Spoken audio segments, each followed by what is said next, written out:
2022. And I have a special guest with me today as the co-host of this Zoom call. We have Lars, our resident scientist, I call him, because he is a scientist. And we're going to be talking about the climate agenda and that whole narrative that's being pushed pretty much everywhere you look, and the effects that it's going to have on crypto and also just in general with society and where we're going and the unit of value of carbon credits. So I'm going to let Lars take it away. And we've spoken about this, numerous times, him and I. So it's nice to be able to discuss it with all you, and feel free to engage and in a discussion. All right, thank you, Mickey. Good morning, everybody, or wherever we are. Nice to have this chance to do this. And I actually, I think this is a conversation that's difficult to have with very many groups. So I'm really thankful that we can try to do it. This is about science, but it also has tons to do with how we see the world, politics, things like that. So, so it's just a conversation that doesn't happen very often. I think we can do it here. As I was researching through the stuff again this morning, I found myself getting a little bit triggered. So I want to admit to that.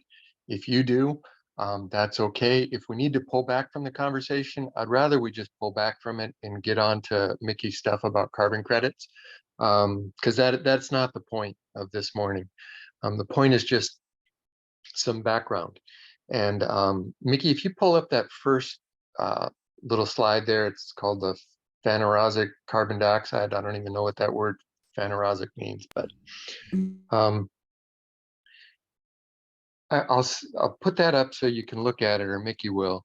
And then just a picture. In every single movie probably that you've ever watched, or if you've ever had a horse that's pulled a cart, my guess is that all you've ever seen is the horse pulling the cart.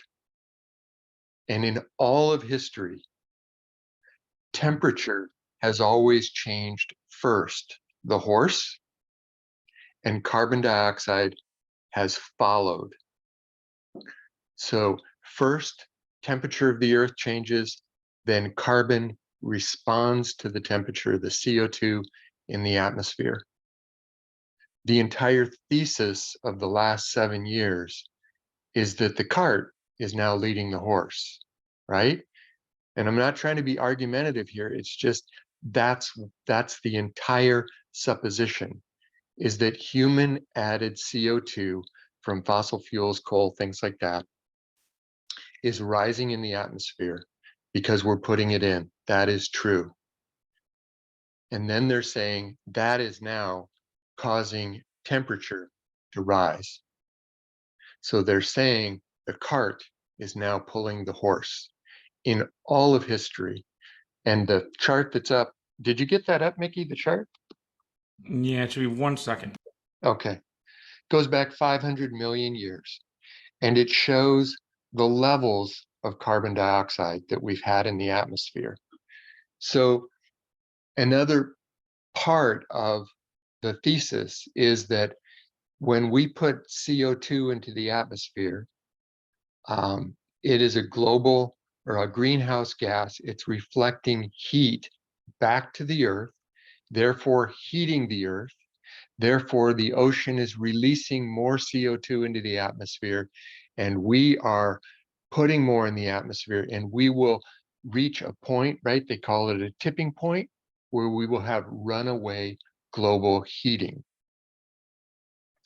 Our current level of CO2 in the atmosphere that is of such concern to the people that it's of concern to is 400 parts per million.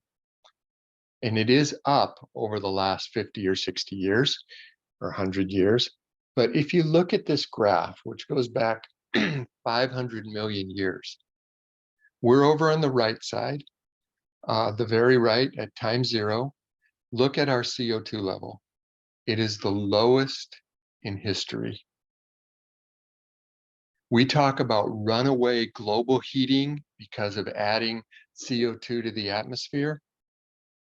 If that's the case, then back 500 million years ago, you'll see that the level of CO2 was somewhere between 4,000 and 7,000 parts per million, 10 to 18 times the current amount.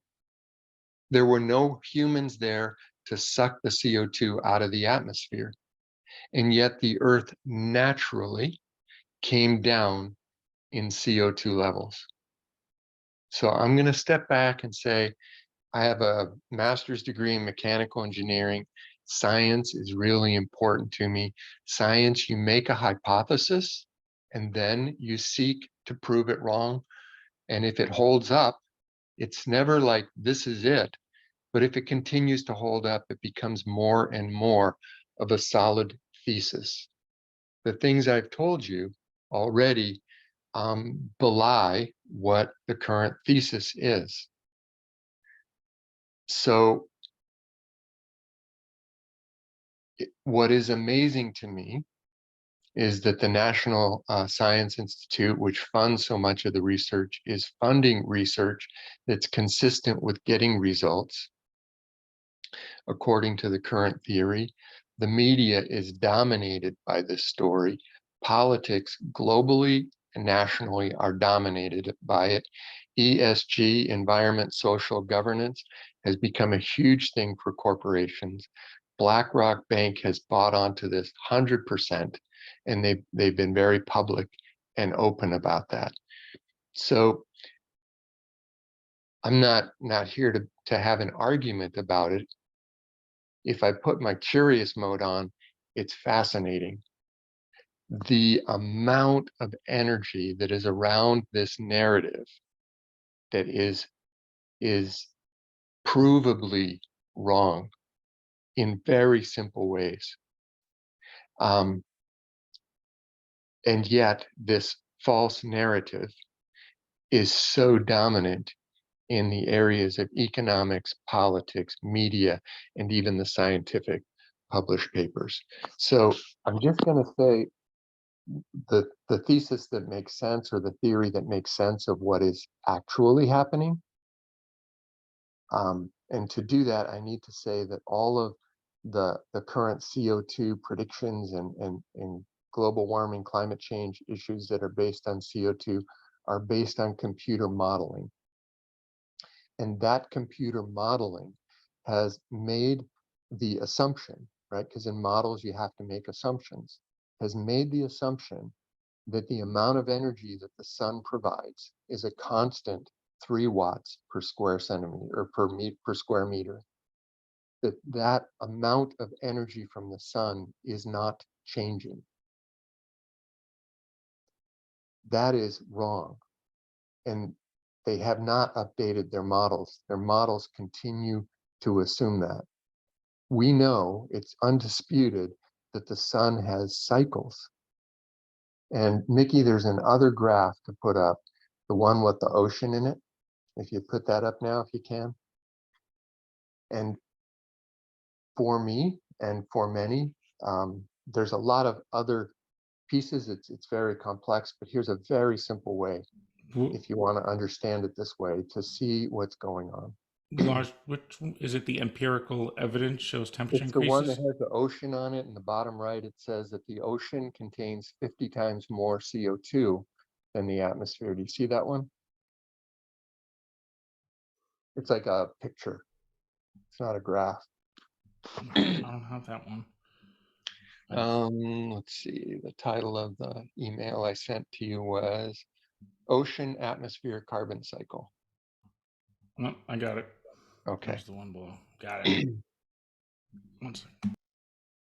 So the ocean, that's going to come up in a minute. The ocean has 50 times the amount of CO2 dissolved in it compared to the atmosphere. So much, much more. If you heat the ocean, it can hold less CO2. Okay? That means the CO2 is released from the ocean and into the atmosphere. If you cool the ocean, it has a capacity to hold more CO2. And so it will reabsorb it from the atmosphere into the ocean. Okay, there's that picture. And the point, so I'm going to say that again because that's a critical piece.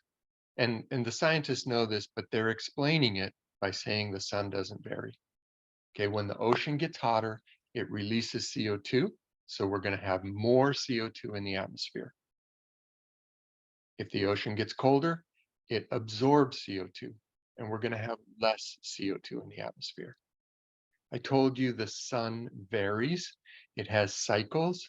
In the second half of the 20th century, from 1950 to 2000, we had a very, very hot period of the sun. This was not accounted for in any way in the CO2 modeling of climate change, greenhouse gas effect.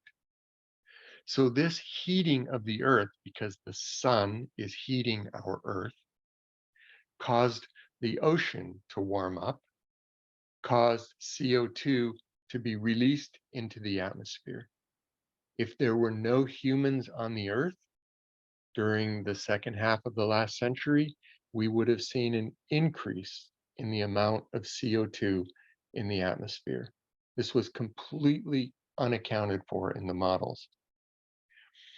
Over the next 30 years, we're moving actually towards a solar grand minimum, or at least a minimum. So the sun will be putting less energy into our planet because it goes through these cycles. The ocean will then cool and it will reabsorb CO2 and our levels of CO2 will drop. That's just science. That's just the way this stuff works in a test tube. If you warm or cool ocean water in a test tube and measure the atmosphere above it. All right, so one more note that the current level of 400 parts per million, you'll see that like, oh, this is such a critical number that we've reached and we're going to go towards runaway.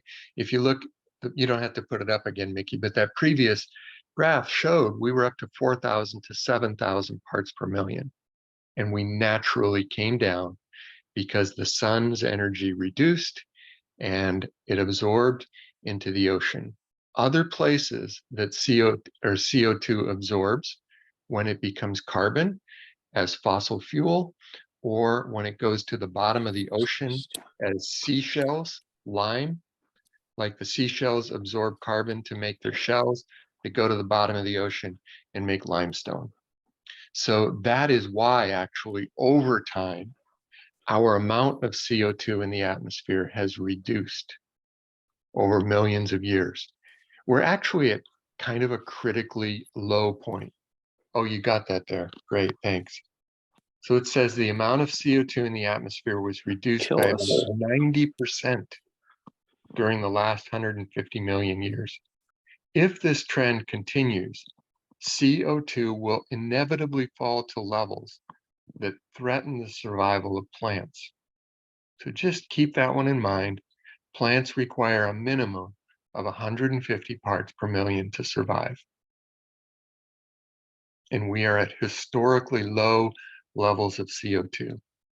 Greenhouses pump CO2 into the greenhouses so that plants will grow better. Okay, so that's kind of the science piece. For me, what's interesting is the incredible amount of energy around that sits around maintaining the climate change narrative based on CO2 and the economic implications of this, right? All the way from, well, just all sorts of things. And we just recently had BlackRock saying this is going to be, a guiding principle for them, ESG. So I think that's enough for me to say. I'll hand it back to you, to Mickey. What's interesting to me is if you know this, and yet you know that things are moving in this direction, how do you, how do you use this knowledge? I guess that's why I'm presenting it to us. How would you use this knowledge as we start to get carbon credits and all those different things coming onto the blockchain? So if there's questions, I can answer them, but otherwise, Mickey, I'll hand it back to you and you can take it from here. Thank you so much. No, thank you, Lars. That was excellent. It's great to have like a scientific breakdown like that.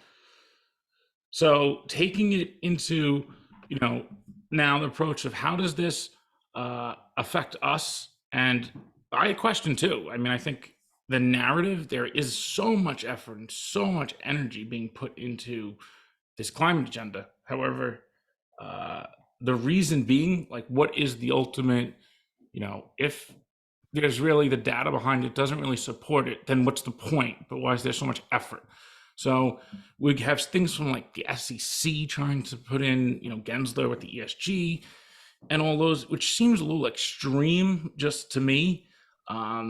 Even if the data was accurate, which it's not, it still seems extreme. So what's the point of all of this? And the one thing we know is there's carbon credit markets, right?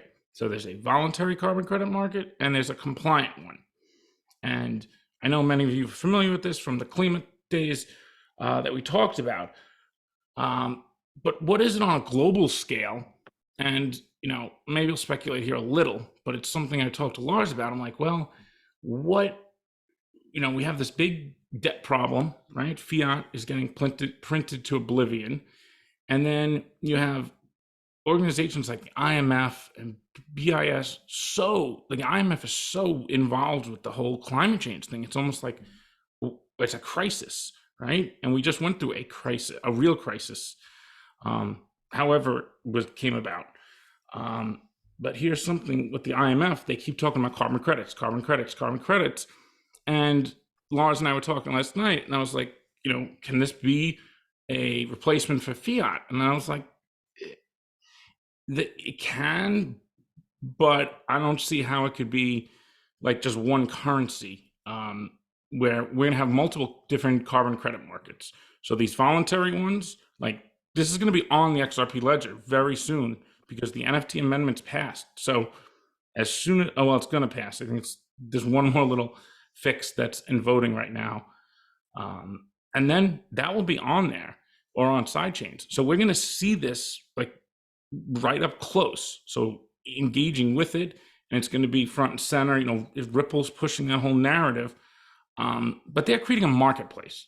So creating a marketplace for carbon credits is, still, it goes with the climate agenda, but it's something else. And then that market is full of friction, right? Carbon credits, the voluntary market is opaque. It's full of fraud and no transparency. The blockchain brings transparency. Smart contracts, it can be programmed, and you could have these different contracts with NFTs where you could have all the information in there.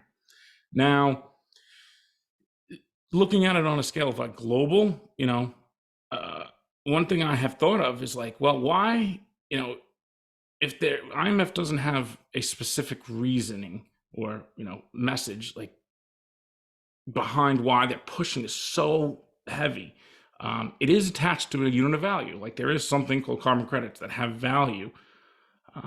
We should probably look up the definition just so we can level set with that. Mickey, we also have a hand up here. Oh, DM? Yes. I can see them. Hey, DM. Yeah, hi. Maybe this is something to go over later, but I'm trying to understand the mathematics behind carbon credits. So let's just say one of the biggest polluters, okay, so they're polluting, they're sending stuff into the air. So they go buy the carbon credits somewhere else and they just continue doing it. How is that reducing emissions? Maybe I'm missing No, good something? question. No, that's a good one. So for every carbon credit, I don't know why Google is not working right now. Can you see my screen?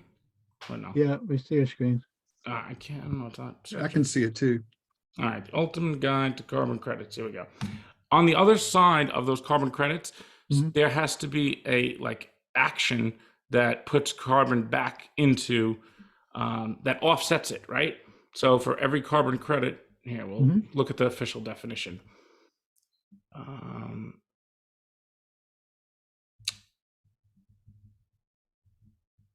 Let's see.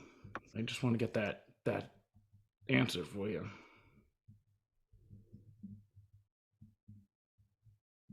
All right. So what are carbon credits? So carbon credits, also known as carbon allowances, work like permission slips for emissions. When a company buys a carbon credit, usually from the government, that would be the compliant market, they gain permission to generate 1 ton of CO2 emissions. With carbon credits, carbon revenue flows vertically from companies to regulators, though companies who end up with excess credits can sell them to other companies. So here's a carbon offset project can be grouped into 2 categories. So renewable energy and methane capture, reforestation, and direct carbon capture. So this has to be on the other side of it, DM. Yeah, I Or, guess carbon, I guess some people see. I don't see your chart. I thought I was seeing something else. What do you mean? Are you not seeing my screen right now? No, I see the amount of CO2 in the atmosphere was reduced, but it sounds like you're looking off of a chart. I'm reading this right here. Oh, you don't see this picture? No, but keep going. It's all right. It's all about it. Okay. So offsets flow horizontally, trading carbon revenue between companies. When one company removes a unit of carbon from the atmosphere as part of their normal business activity, they can generate a carbon offset. So I think that's really at the heart of the question. Okay. So other companies can then purchase that carbon offset to reduce their carbon footprint. Note that the 2 terms are sometimes used interchangeably, and carbon offsets are often referred to as offset credits. Still, this distinction between regulatory compliance credits and voluntary offsets should be kept in mind. And how are carbon credits and offsets created? Credits and offsets form 2 slightly different markets. Although the basic unit traded is the same, the equivalent of 1 ton of carbon emissions, known as CO2e. It's worth noting that a ton of CO2e is a referral to the literal measurement of weight. Just how much CO2 is in a ton. The average American generates 16 tons of CO2 a year. They're driving, shopping, electricity at home. Carbon credits are issued by national or international government organizations. We've mentioned the Kyoto and the Paris agreements. So that's kind of Lars would tie in. I mean, it's them who are issuers, right? And we think about money and how, central banks issue fiat money. It just seems like, having that unit of value, even though there has to be the offsetting side, somebody needs to pull the carbon out to cancel the other one. It's an offset. So it's something to keep an eye on. I haven't been able to see anything directly like, oh, the IMF is going to replace SDRs with carbon credits. I can't, validate that, but it seems like that's the direction to look for. But beyond that, it's speculation. Unless somebody knows more, if anyone has more information on this, sure. This is Joe. Hey, Joe. Hello. How are you? Good. How you doing? Great. First, I'd like to thank Lars for doing that very graceful and gentle introduction of carbon credits and climate warming, because it can be very sensitive. I think he did a great job. And secondly, out here, so I agree. my thing is, Yeah, thank you, Lars. So I'm out here in California, and my question is, I'm really not sure how much the blockchain is going to be taking on these carbon credits. And I'll give you an example. The big utilities out here in California, they'll do what DM is talking about is they'll buy carbon credits and they'll do what's called greenwashing, and they'll wash these carbon credits through their utilities and then pump out dirty electricity at a much lower cost. So they buy these carbon credits from whoever on the compliant market. and then they sort of wash them through their little business in the dark. Nobody knows. There's no legislation that they have to actually let people know where it's going. And then they put out the energy to whoever wants to buy it on the submarkets in whatever form they want. And the people buying it on the submarkets, they don't know if it's dirty or if it's green, and they may get a certificate for it or this and that, but those certificates are the important critical part. So I don't really know that they're even interested in having all this stuff on a blockchain with all this transparency, because then it'll be obvious that this whole thing is just a way of washing money and lining their pockets almost. So that's one factor. And then the other factor is you gave out that statistic that the average human uses 16 tons of carbon a year. And they're already trying in places like Italy to introduce a carbon footprint app where you get bonus points for doing this or that if you don't use your energy in a wise way, or whatever they call it. And eventually they're talking about limiting you to so many, carbon CO2 emissions per year.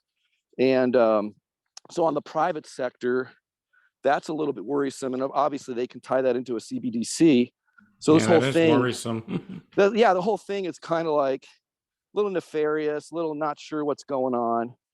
And but that's just a little perspective, kind of like where the industry is looking at this thing. And so I don't know.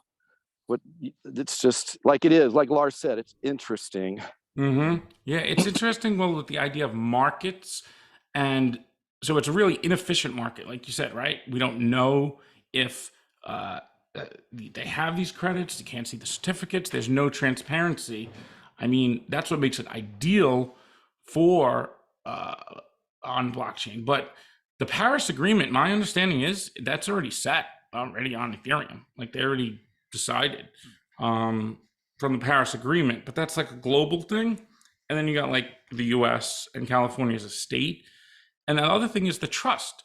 This country doesn't trust that country's carbon credits from the other one. I mean, that's like the ideal situation where blockchain removes the trust. So if Germany doesn't want to trade with France, is one corporation's carbon credits for another cross country, then you have this friction. And if they're gonna, it needs a better market. It's never going to be able to.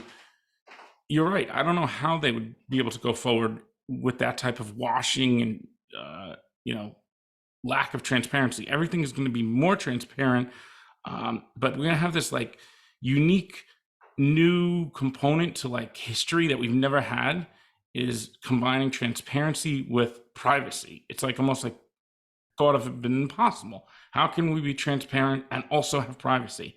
And now things like zero knowledge proofs, which have been, I just looked into recently, is like there's some really cutting edge, and David Schwartz said this in his video, of what's possible at like the layer 2, 3, layer 3, even with some of these breakthroughs that they're having.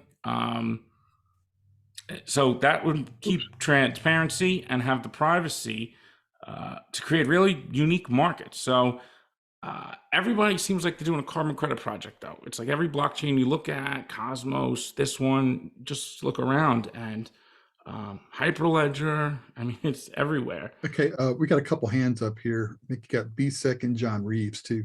All right, and Lars, you could hop in whenever you want to answer. All right, I don't know if anyone's noticed. Chat looks like it's disabled to me. Just FYI. Yeah. Okay, yeah, It's disabled for me too. really? Yeah. Interesting. Oh, participants can chat. I got it. Should be back now. Yeah. It's good. Says everyone. Thank you. Good. Anyone? Good? Yeah, Sorry about that. Yeah, I see some eyes now from VM. All right, so who's up? BSEC or John? I'll say something. So I've been in the electrical transmission and distribution sector for 21 years, and I can't. I'll tell you what I can't wrap my head around. There's definitely a war on generation right now. I've seen probably over 20 generation stations closed down just in the last 10 years alone, and we're in a real crisis here. I live in South Jersey, so the barrier islands along the shore, like from say like Barnegat Light all the way down to Cape May, the generation we have left, like we're in a lot of trouble. So going back to 2001, they had talked about getting these windmills off the coast of New Jersey and New York for over 20 years. And the amount of electricity, the megawatts that is going to be generated by these windmills in the ocean pales in the comparison of what a single nuclear power plant can do. So the company that I work for, it used to be a Fortune 100 company. It's Exelon. And they had a huge $10 billion deal or $6 billion deal about 5 or 6 years ago, where they bought Pepco, which is the utility for Washington, D.C. They own ComEd, they own Atlantic City Electric, Delmarva. It's one of the largest utilities in the world. And they have completely gotten out of the generation business. They used to own more than half of the nuclear power plants in the country, and they have just gotten out of generation. There's no money in generation. So they kind of took their line, the stance that they took is, you know what, you guys figure out how to generate the electricity and we'll deliver it, because there's this war against generation. Can you explain what generation you mean by that? Generation is the ability to, what basically keeps your lights on. It's what generates electricity, like your coal burning stations, which is obviously on the dirtier side of things. There's no new coal plants that are really opening up anywhere. Nuclear power is what generates electricity, and it supplies power to millions and millions of homes. So the thing I find very interesting, to Lars's point, like some of the stuff is completely indisputable. Like nuclear energy is by far the most efficient and cleanest version of generation possible. There's nothing that competes with it. It's like it's the equivalent of creating a sun. Like there's there's even ways to recycle spent waste now, the spent fuels rods that they have. Like you can recycle this. So like I just don't understand where we're going, because me being in the transmission and distribution side of things, I see this, and solar and wind, they don't even compare to what nuclear power can do. So it's just it's an interesting time, I think, where we're going, and whoever controls the energy controls the world, kind of like money, right? So to me, the way I see it is, electricity and energy is going to belong to the elites pretty soon. So that's why I kind of see, I just don't know where we're going. I really don't. I don't see where we're going. All I see is that over the last 20 years, just in South Jersey alone, how many nuclear, we've shut down 2 nuke plants here and countless coal generating stations. And we're on the verge of rolling brownouts as it is. I mean, we're not too far behind from where California is right now. Thanks. So, yeah. Hey, John, thank you for that. So it's Lars again. That was Brian. Oh, Brian. Okay. So I don't want to like create a speculative thing, but a speculation came up last night when Mickey and I were talking about this. And again, I'm not doing it as a position. I've never, like you just said, like I don't understand why this is going on. So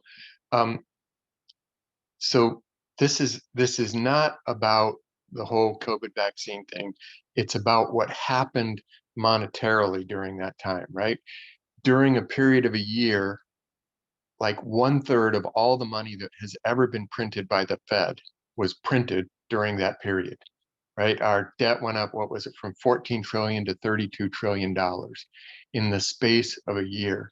And what struck me as I was talking to Mickey was like, that is absolutely beyond imagination that something like that could happen, except that something became so important that we were able to do that. And that was the virus, the vaccine, all of the stuff that came along. And in the face of that, we were able to have this explosion of debt through the Fed. So what triggered for me, and again, I'm not doing this for argument's sake, but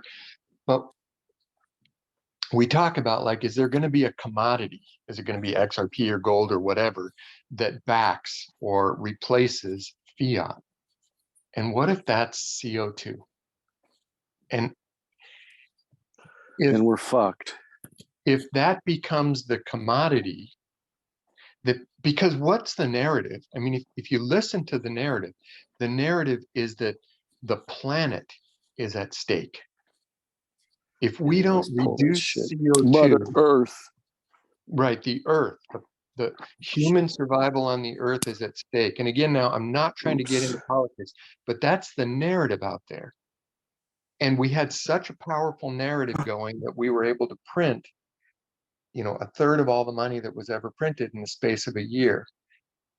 If the CO2 narrative is at such a point that we're able to say, this is the thing that matters, it's CO2 that matters, could fiat somehow, you know, either print itself out of existence or be replaced, and we have a carbon-based environment or something, whatever. But then it comes back to, oh, and it's all based on a lie, that the level of CO2 actually matters in our atmosphere. So basically, Mickey, you twisted my mind last night, and I will forgive you for it at some point, but I don't know when.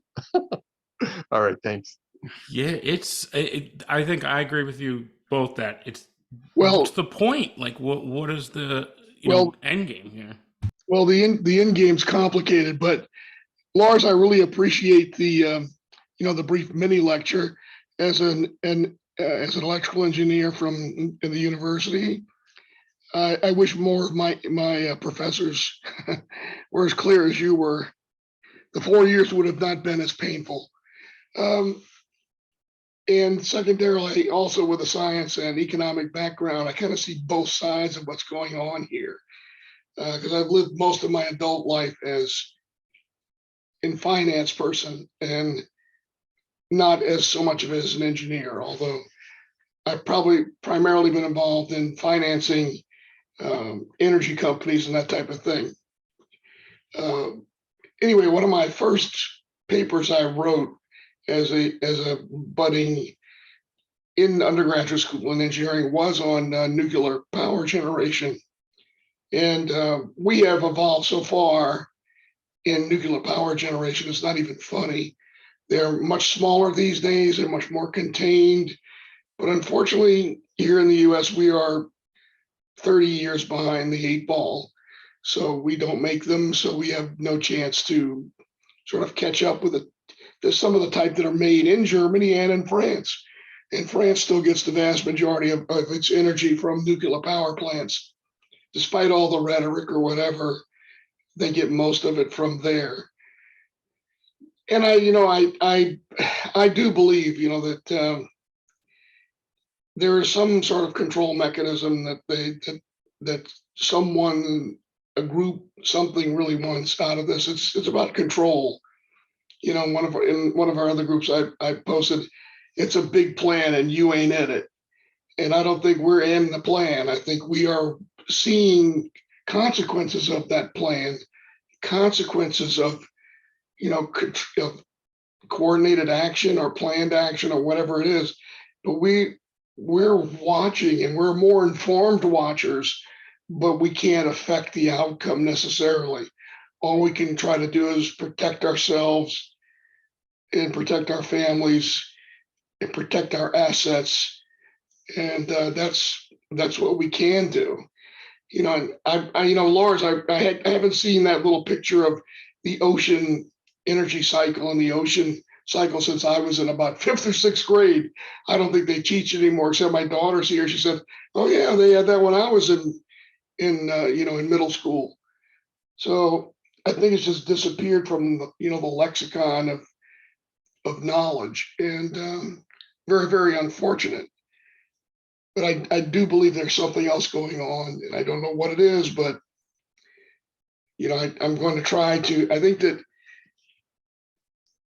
I don't know. I think the only thing that we can do is try to accumulate wealth, and they can't take it away from you. But at least if you do accumulate wealth in this new paradigm, whatever it is that it'll be damn more difficult for them to take it away. So, because you can see what's happened in the last 2 years, it's been nothing but when you average out how much you make versus how much inflation is, it's been 15 plus months of a downward trend for the average person in this country. And I don't know how much longer people are going to put up with that. But if your standard of living has been going down for 2 years in a row, for almost 2 years, things will change. And if you think about this country since the year 2000, we've been on a downward slope for the working man in America for a long time. And it's not politics, it's just the math. It's just the way it is.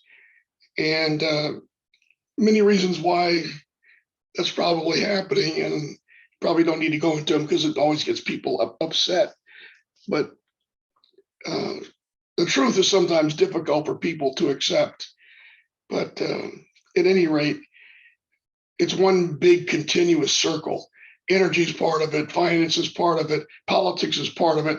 It's all interconnected, and it's circling, and it's reconnecting and at a faster and faster clip. And yeah, I guess that's all I want to say. I don't want to get off into too much of a tangent, so sorry about that. But Lars, I loved it. It was great to have another engineer actually talk about science. So anyway, so thank you very much. Yeah, no, thank you, John. Yeah, we got to keep an eye. I think it's just something we got to keep observing. Like how it affects us within crypto markets, opportunities here, possibly as investments and things. And then also like what you were saying about, well, they have a plan.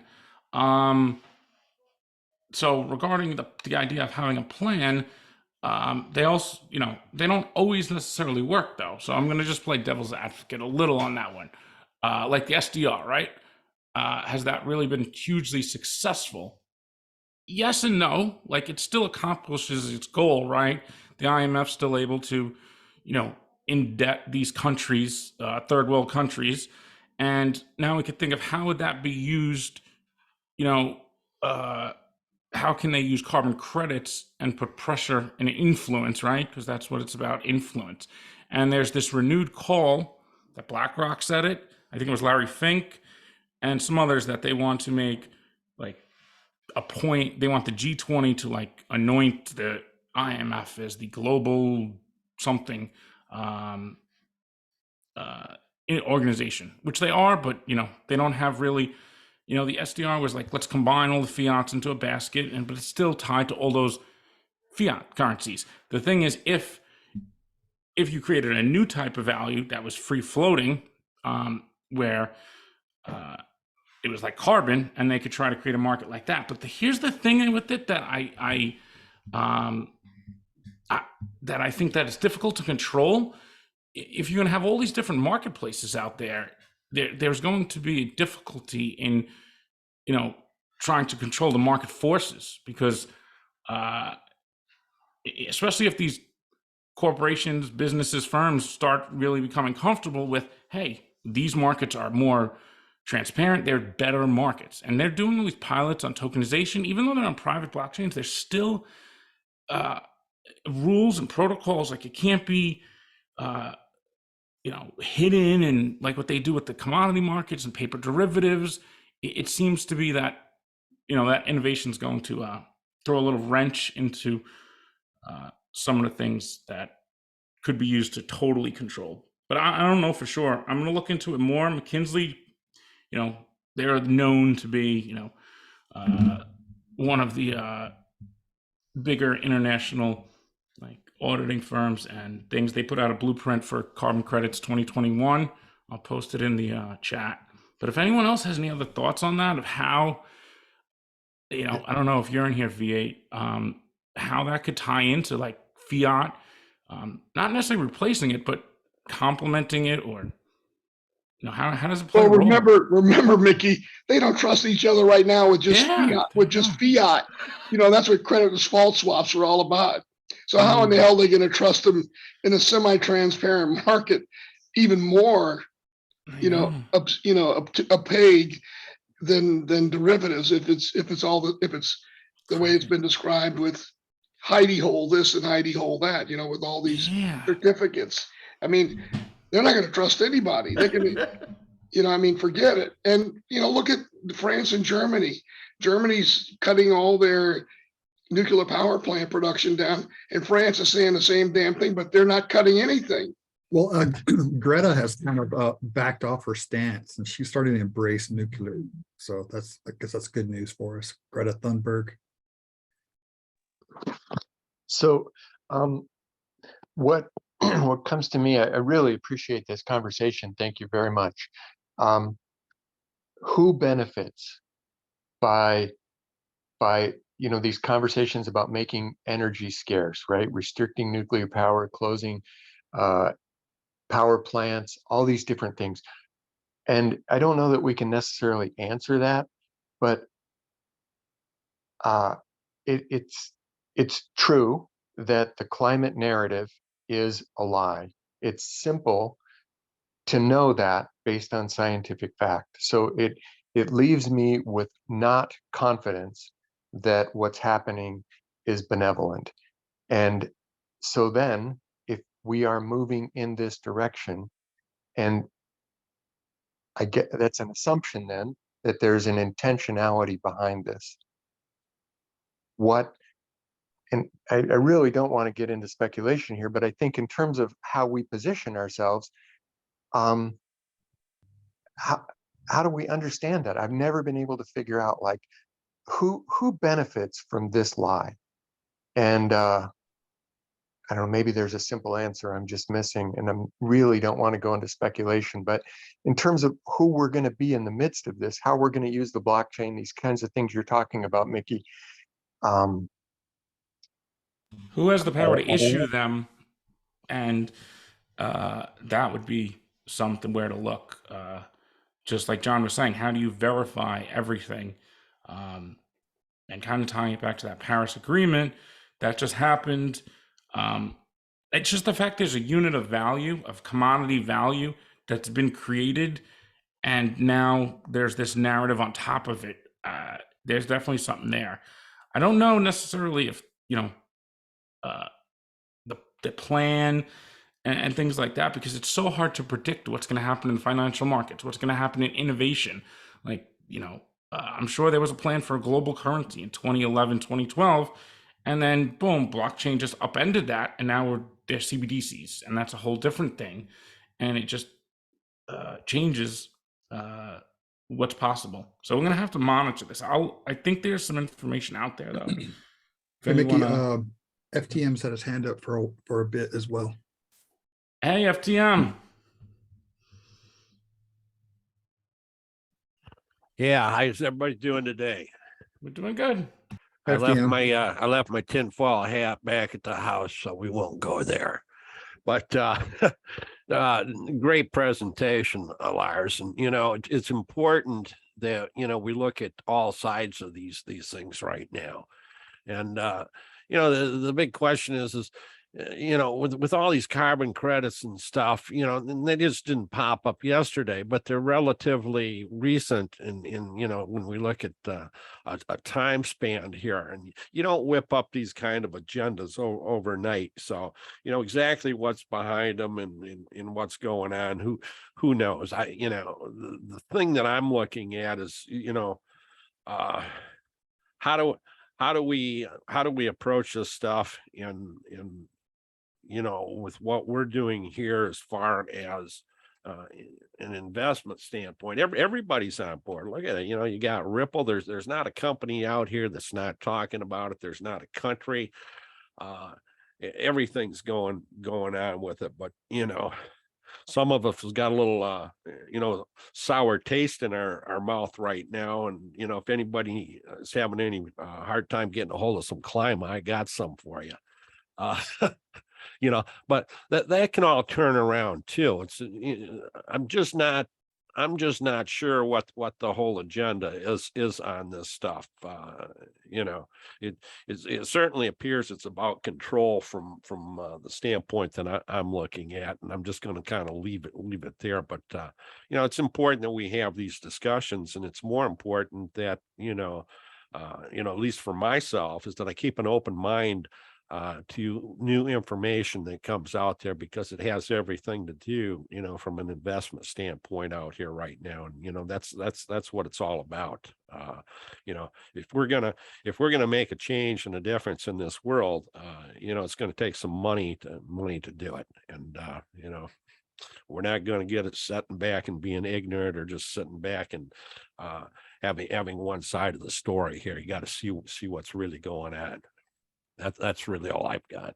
No, you hit the nail on the head. I like that comment about the you always have to have an open mind, but new information, that's one thing that we continuously get a steady stream of.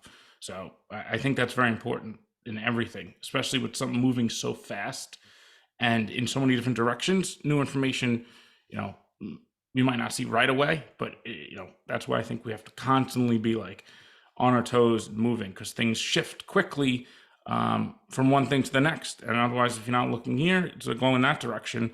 And that means opportunity.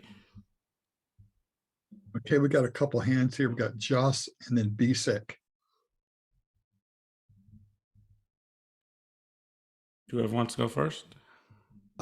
Sure, I'll jump in. Can you guys hear me? Loud and clear. Okay. I guess I feel like I see a way to bridge some of this. For me, I don't know if anyone else has heard of the term banality of evil. But, Mickey, you talk about, it's not that simple to control these market forces. And I just think, maybe if kind of everyone can agree that pollution is not a healthy thing, and then the market sees a way to, whether it's people in control positions or even just the general population, it's like a way to benefit from this narrative, then sort of the idea of the banality of evil is not that everyone's, people are just acting out of self-interest. And sometimes that has, there's negative consequences to that and positive consequences, and we're just seeing that play out. It's sort of the idea that no one's necessarily driving this car, and but if we can be more open-minded and just see the larger picture, to me, I feel, I guess, grateful just to hear, this conversation where it's really not, it's not going down a negative direction. We're just sharing information. So I just wanted to throw that in. Thanks. And I think that speaks to the maturity of the group. And, we've been together for going on almost a year and a half now. I think we've gotten comfortable understanding each other and respecting each other.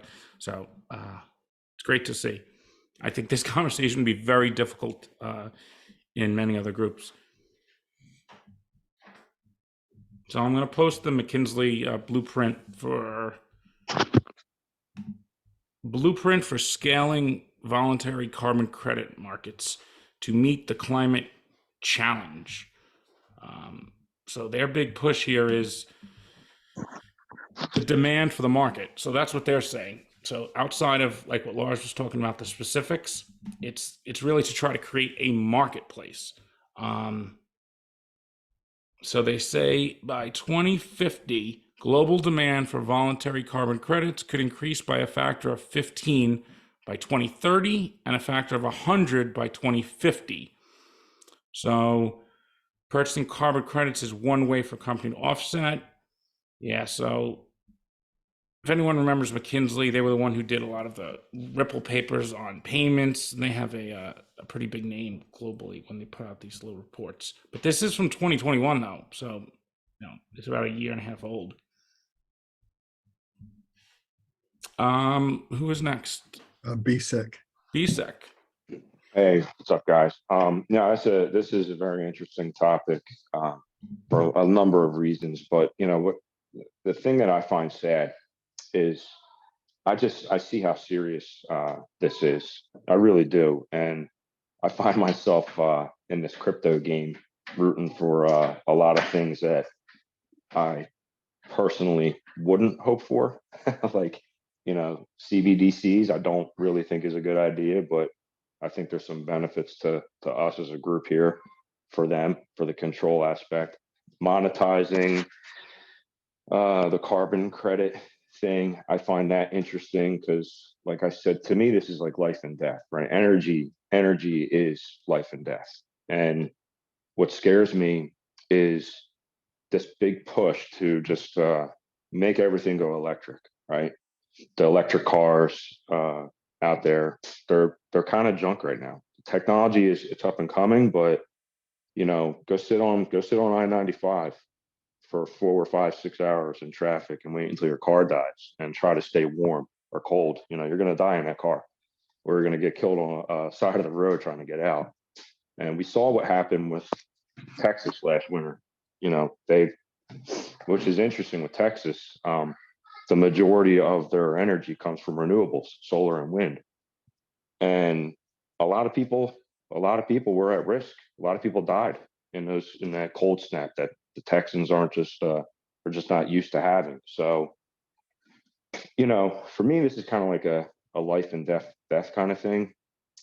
Just because I see it, we get the calls of the people that that they can't heat their homes in the wintertime here on the East Coast. And I don't know. I think my point with all this is I do see it as a control thing, but I think it's just almost sad to want to monetize this in a way. Not that we are, but others are. The more powerful people are. And the original push against what came of going against nuclear power was from the oil executives and oil companies, 50 years ago. That's where the original narrative came out, that the whole China effect, and everybody was scared to death of a nuclear power plant melting down and, somehow melting a hole in the earth all the way through to China. A lot of that came from the oil companies. And now, you're starting to see the same thing. It's the same attacks on the oil industry, same old attacks on the nuclear industry. And the push now is for renewables. And it's just not there. It's the technology for it. It's not there to support 7.5 billion people. It's just not there. So it is a little bit scary for me seeing the way things are playing out. Yeah, I don't know. That's kind of really all I want to say about it, I guess. What do you think, Brian, about like energy markets and the idea that be able to trade energy? Because that's been something that there's been numerous pilots on being able to distribute the energy better. Like, say your home has extra energy and you could sell it and things like that. How do you see So that? like there's certain states have laws where, like, New Jersey, like you can't be completely off the grid, right? So whatever you generate with your solar farm or windmill, if it's your private residence or commercial business, you have to put back on the grid.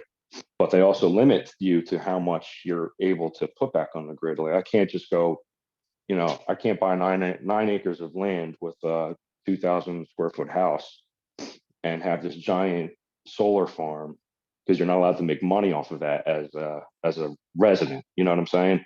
It's interesting. So it's a regulatory thing. There's a whole lot of regulatory issues with this. The other thing is too that you kind of reminded me of is people think when they're changing your utility or your generation, like Constellation, it's a real big one, right? So you think that you're buying your generation from Constellation. I mean, you're really not. whenever you think you're changing electric companies, you're truly not. You're getting the same delivery mechanism by the same linemen on the street that work for your electric company. The generation is still going to come from the closest source to your house. You know, all you're doing is trading in that energy market. John probably knows a lot about this too. You know, you don't get to pick.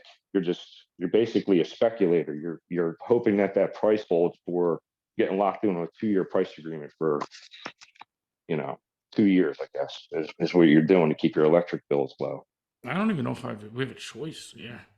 You don't. Man. You don't. No, I don't think I there's a could. Yeah. choice. I could tell you, like, Really. most nobody does. Yeah. But it's interesting to create markets. So, like, what is one of the things that we have a problem with? Capital formation. So the idea of creating these more efficient markets for carbon credits, even though we don't know if it's a demonic type of plan, I still think there's so many factors at play in a transitional period of markets to begin with, right? So even CBDCs, just the fact that central banks are talking about them, and David Schwartz, Ripple, they still say that 3 to 5 years from big countries. So from really being able to have an impact with those things. But the point is they're moving the markets to a new infrastructure. And then we have this whole experimental taking place. It's all open. Like, it's all going to completely get tested before any type of regulatory or top down regarding that type of control. It's just not going to be able to happen in that way. Because you have a different factor at play, and you have all these private currencies. Now, I'm not saying that's going to be a utopia world. It's just there's certain things that now are limited in that sense. But the energy, there was a project called Project Sophie, which is in the EU, and they tested all like the interledger protocols within all different types of environments, and they were like fully scaled projects, like not a little computer pilot in the back room. They actually took real businesses, real gaming market. There was energy trading. There was a supply chain, and they actually, ran the whole supply chain, and with full-blown deliverables. And they, EU, I looked more and more into their interledger is deeply embedded into everything from like the mission critical power plants, like what Brian was saying. They've done tests for communications and cybersecurity, even threats of interoperability between these networks. So that's just something outside of Ripple that you probably never hear of, but it's good to know that the standard, and that's going to be the big push here from Ripple and everything. I know it doesn't get much attention, and everything gets the attention with the banks and all that, but I think we need to take to FTM's point right now. But I'm not going to say too much more now. We'll talk about it later, or I have a video, and we got three hands up here. We got David Okay. H, Chris, I believe, and Rob. Rob, one So second. David's up. So just the fact that open mind, that hey, maybe things were like this, exactly what FTM said. He's like, maybe we thought this was happening, but new information comes in, and then we have to generate a new point of view and perspective, and maybe it's slightly different. It could be better, it could be worse, but I think we have to take the information that we know factually and always take it into account and not overlook it going forward. But let's go back to what we were talking about. I went off course there a little. Hey, David. Hey, what's up, Mickey? Hey, everybody. I wanted to send a huge shout out to Lars for his fact-filled presentation that he gave. I find it all really fascinating. And so when he was mentioning how the CO2 levels are actually like at an all-time low, I'm out here on the California coast right now. I'm out here on a camping trip with my family, and I was like looking at the ocean, looking at the sun while he's talking about this stuff. And I pulled up a chart of human usage of energy. And since the 1800s, there's been this drastic rise in energy use by the human species. And as technology keeps on growing and evolving, as you know, that evolution curve just keeps ramping up, right? Faster and faster. So things are going to keep evolving, especially technology, faster than we're even going to keep up with it.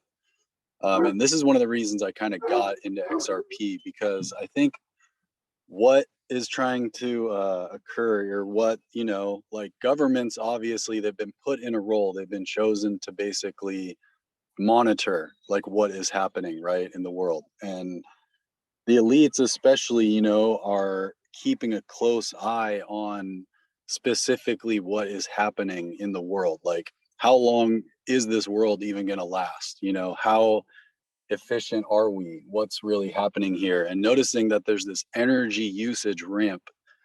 And you can pull up charts and look at it. I mean, it's pretty eye-opening how much energy we actually use as a species, because for the longest time, humans did not use that much energy, right? But now that we have all these different ways to utilize energy, and I understand that there's renewable energies, and you know, they're coming up with ways to make the energy usage in general more efficient for humans. But I think just keeping track of the data and the energy usage is really important. And I think that's where these digital currencies, or you know, just the way these layer ones work with all the technology that's out there these days, because we all carry around cell phones, right? And there's basically these little chips and devices in most of the devices that we hold and use on a daily basis. And once we get closer to this internet of value and this industrial internet of value, I think that's where, and all these devices are basically just sending signals and payments and data to each other constantly. I mean, it's just a constellation of, that's why I call it like a central nervous system, because that's kind of what's being created, is all these devices are basically tracking a number of resource usage, data usage. I mean, basically it's just a way to just track what's going on in the world, right? I mean, temperature wise, CO2 wise, anything. So just making that, making the energy usage globally for humans more efficient is kind of the name of the game, because there's been this ramp of energy use. And I think just in the world in general, I think we all can comprehend that there's a balance that takes place. Whether it's the amount of energy that's coming from the sun, the amount of oxygen coming from the trees, there's just a very interesting balance there. And when you throw in technology, it kind of like throws that off in a way, to where I could see how, yeah, you know, they can spin a narrative off of that, saying that, yeah, well, all this energy usage is causing, you know, high CO2 in our atmosphere and this and that. They could spin it however they want. But that's why I loved Lars's presentation, because there's facts, right? There's facts in terms of this balance of nature.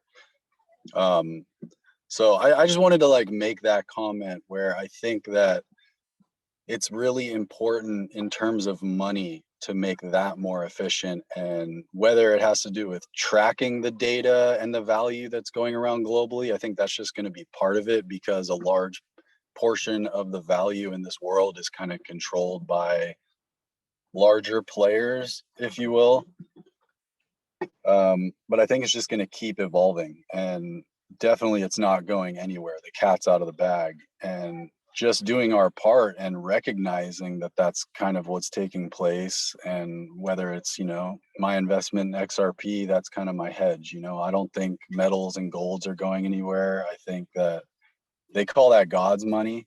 And for what it's worth, I think that those resources will kind of hold value. And I think eventually they're going to be doing, you know, space mining. So maybe they'll be able to pull resources from whatever is out there, right? Maybe they'll be able to find some sort of, you know, space rocks out there that have certain metals that they can use. Or maybe, you know, technology will evolve in a way where they can create some sort of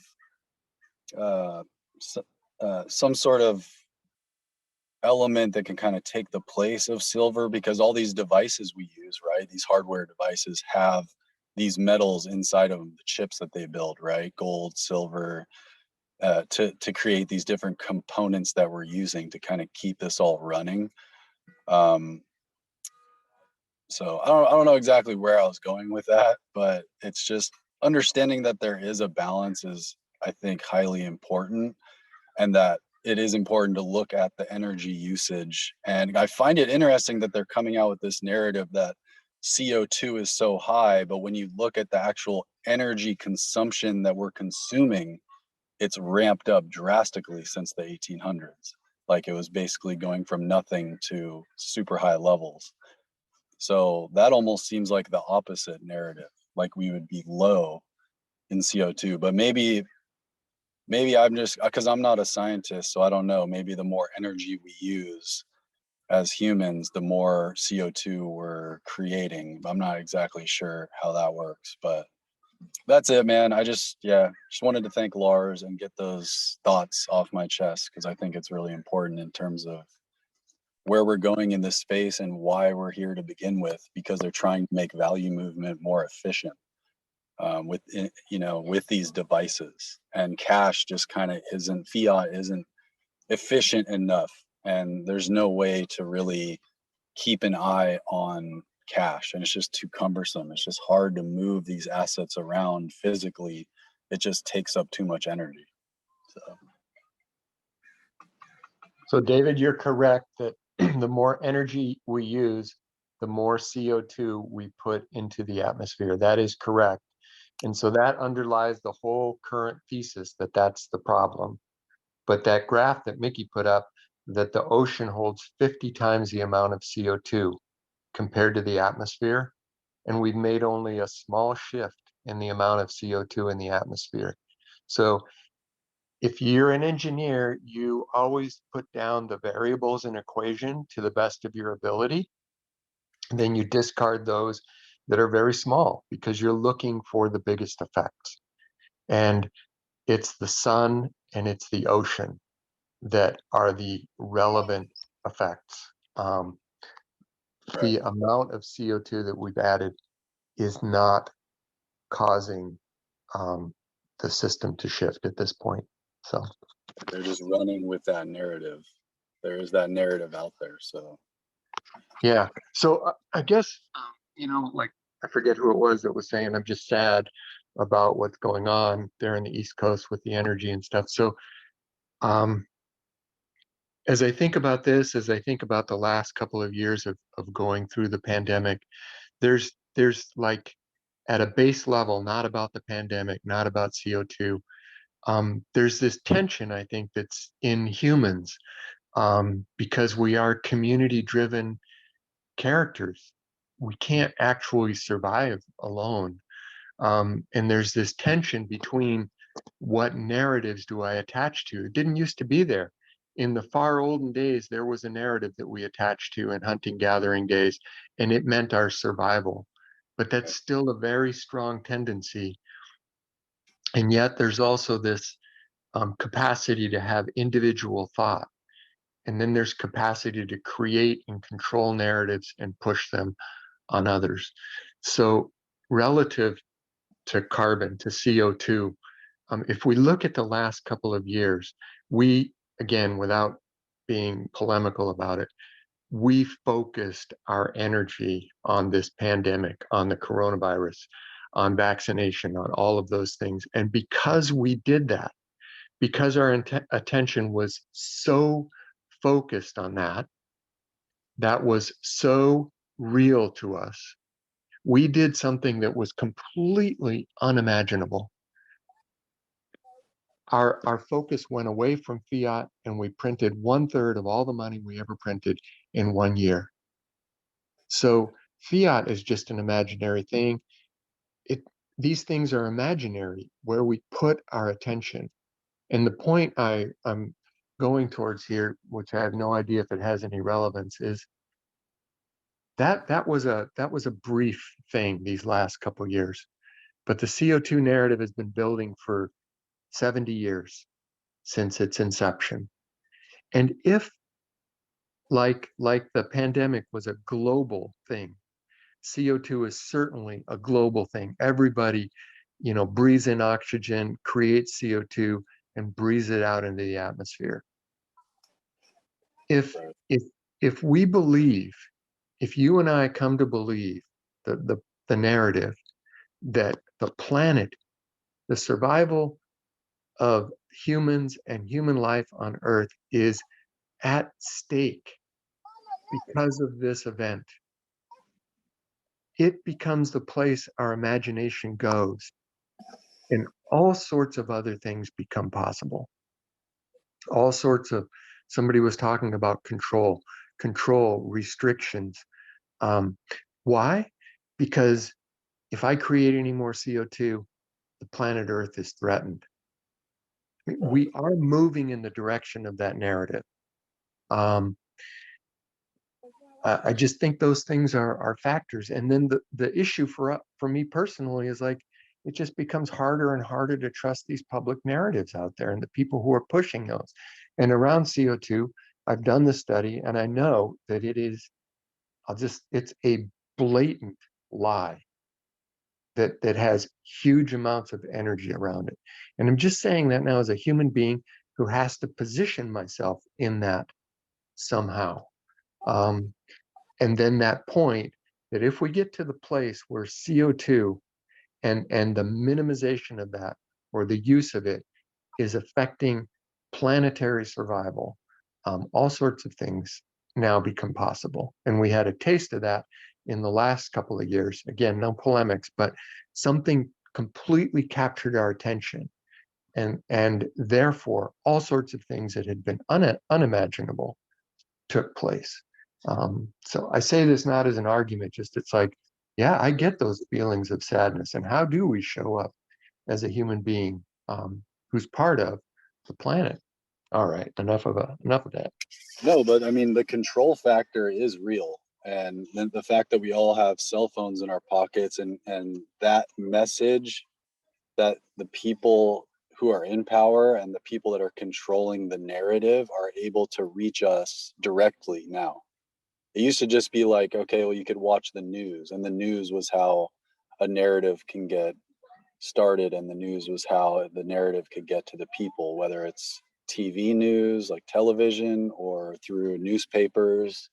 But now it's cellular devices, right? So we're directly connected, and our children are directly connected as well, and they're consuming data like crazy. Like my kids are on cell phones a lot of the time, and their iPads or their devices, right? So those narratives are also reaching their little minds too. And it is scary stuff. I agree with John too. It is really scary kind of what's taking place, but understanding that kind of where we're going in terms of the technology revolution and evolution, like that's not going to go anywhere. I think as a human species, people like to be more comfortable and like to make things, our everyday tasks, just more I guess like more easy, right, for us in general, whether it's like paying for something or whatever it is, like ordering your groceries, or this stuff coming from the hunter gathering days. Like it's so much different now. Like society just in general has changed so much, and I don't want to like spin off into this crazy rant, but I just find it really interesting. And I think this group has positioned itself extremely well in terms of where we're going. And it is a little sad just to think of it all and how it's all evolving. But there's nothing we can really do to do that, right? There's people that are in power, there's governments. Well, I think that, no, well, I think there is a lot we could do, actually. And I think we just got to be focused on what's going to be over the next 5 to 10 years. Regarding, like, David, the narrative, how it could get through society, how do you get the real, most factual information?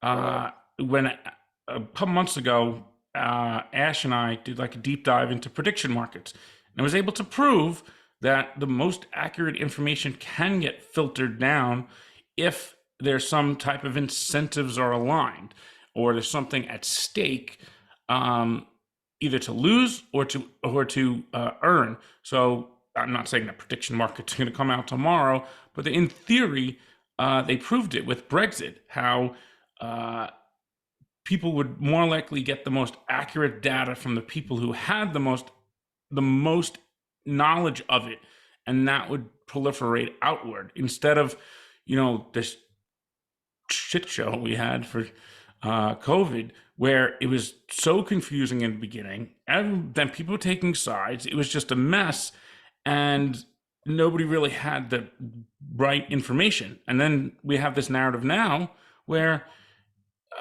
we have data, and it's just like you're building on top of it something. I think there's a lot of people that don't care, or they're like, okay, it's not affecting them directly yet. But it's that's something part, a little different. But I think there was a little backlash from now. You saw the European Parliament bringing in the Pfizer, not to go into that rabbit hole, but, we're in crypto and we're in Web3. So I just think that sometimes, this is the whole point of being able to own your own data, own your own privacy. This is what we're invested in. So, as a community, and that XRP community, I'm going to say it now, David Schwartz kind of let us in on it. It's like the community is involved. We're in a community that's part of a network that's decentralized. Different things can be built there that can be trustless. So, the idea that, the elites have this plan and that's it, and we're set and we're done and that's it. I personally just don't believe that. There's just too many factors at play.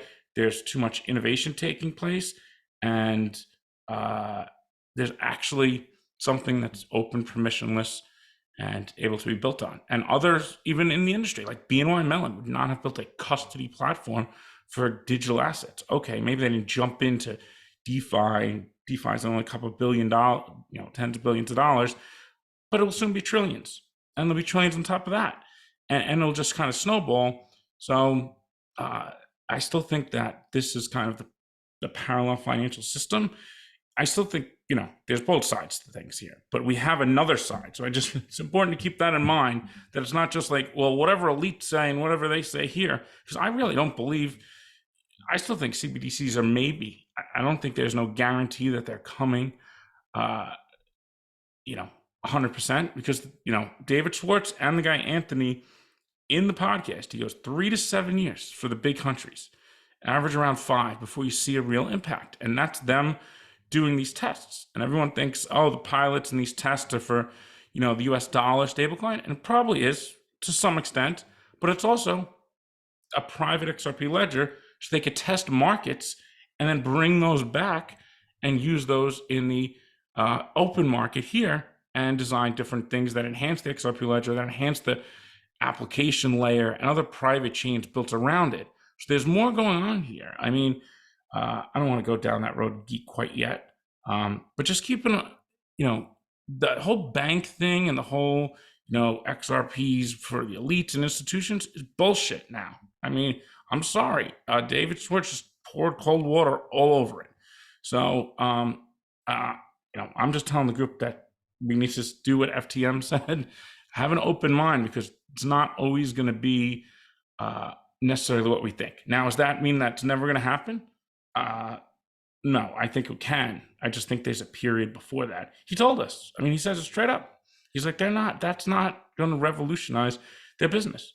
So there's just so much focus on that. But it's like, we need to focus on things that are important. And that's what making money and driving change and adoption of these different technologies. Because Ripple's, where are they going to make the biggest change from? Okay, they're connected to everything, but they need to build out and dominate the crypto market. They need to have an ecosystem. Riding the coattails, the community's not really helping anything. But if we could contribute liquidity, that's beneficial for us. So if you could stake your XRP at no risk of impermanent loss, and it helps contribute indirectly liquidity, because somebody can now borrow that XRP by putting up LP tokens as collateral, and you earn interest and you're not exposed to the pool, that's pretty cool. People will do that because it's very low risk and they could earn interest, but it's bringing utility and value to the network. This idea that it's just going to be, institutions doing everything, it just doesn't align with the core design of the network. And there's been too much manipulating of the narrative. Literally, I went to scroll through YouTube yesterday, and it was just over and over again, the same thing, over and over. And it's like looking in the wrong way, and the train's going that way. And David Schwartz said it. You got to look at two businesses, up, down, and top down. And it's take them both. Okay, that's doing that. That's doing this. But there seems to be a little more push that could happen in the short term, according to him. And Rob XRP posted the video. It's in the Telegram group. It didn't even get around much because it wasn't the typical thing. Sorry to go off on that, but I just wanted to throw that in there. Yeah. Thanks, Mickey. You're welcome. But yeah, let's the Internet of Things, David. We'll talk about that more in the future because that I think is really important. It's something David Schwartz talked about too, and all these blockchains. What are those? Those are like edge nodes, right? Your phone and everything, Yes. Yep. right? They like to get edge, so it kind of tightens these networks up, which are still in the very early days. Okay, we got still got a couple hands there, Mickey. You got Dad's iPhone and Rob. Hey, Mickey, that's me, Joe again. Hey, so Joe. I wanted to add a few more data points for Lars. All you guys are aware, California is making all cars go electric by 2035. But a couple other points is Los Angeles County has now, they will not give permits to anybody that wants to put gas appliances in new construction. It all has to be electric. And in 2030, they're requiring electric heaters for your water heaters for your house. So no more gas, nothing. So the point of that is, while we're all marching along this road of decentralization, you're seeing this huge governmental complex trying to centralize everybody onto this one area that they have complete control, and they control a few utilities, and they'll be able to distribute what electricity out where they want. And so that to me is a little like, how do we deal with that? I want a decentralized future, of course, so I won't comply as much as I can, but yeah, that's kind of like, where does the blockchain fit in here as far as managing that? Or do we, I don't know, but that's just little data points of where things are going here. That idea, that whole concept is going to implode on itself. It really is. It's just not realistic. Like I said, you want to have the electric vehicles, you got to make a choice right now. You either have to heat your home, or you have to have all electric cars or all electric water heaters, because it's just the grid, the system as it is right now. You can't have it both ways. You cannot do both. You can't have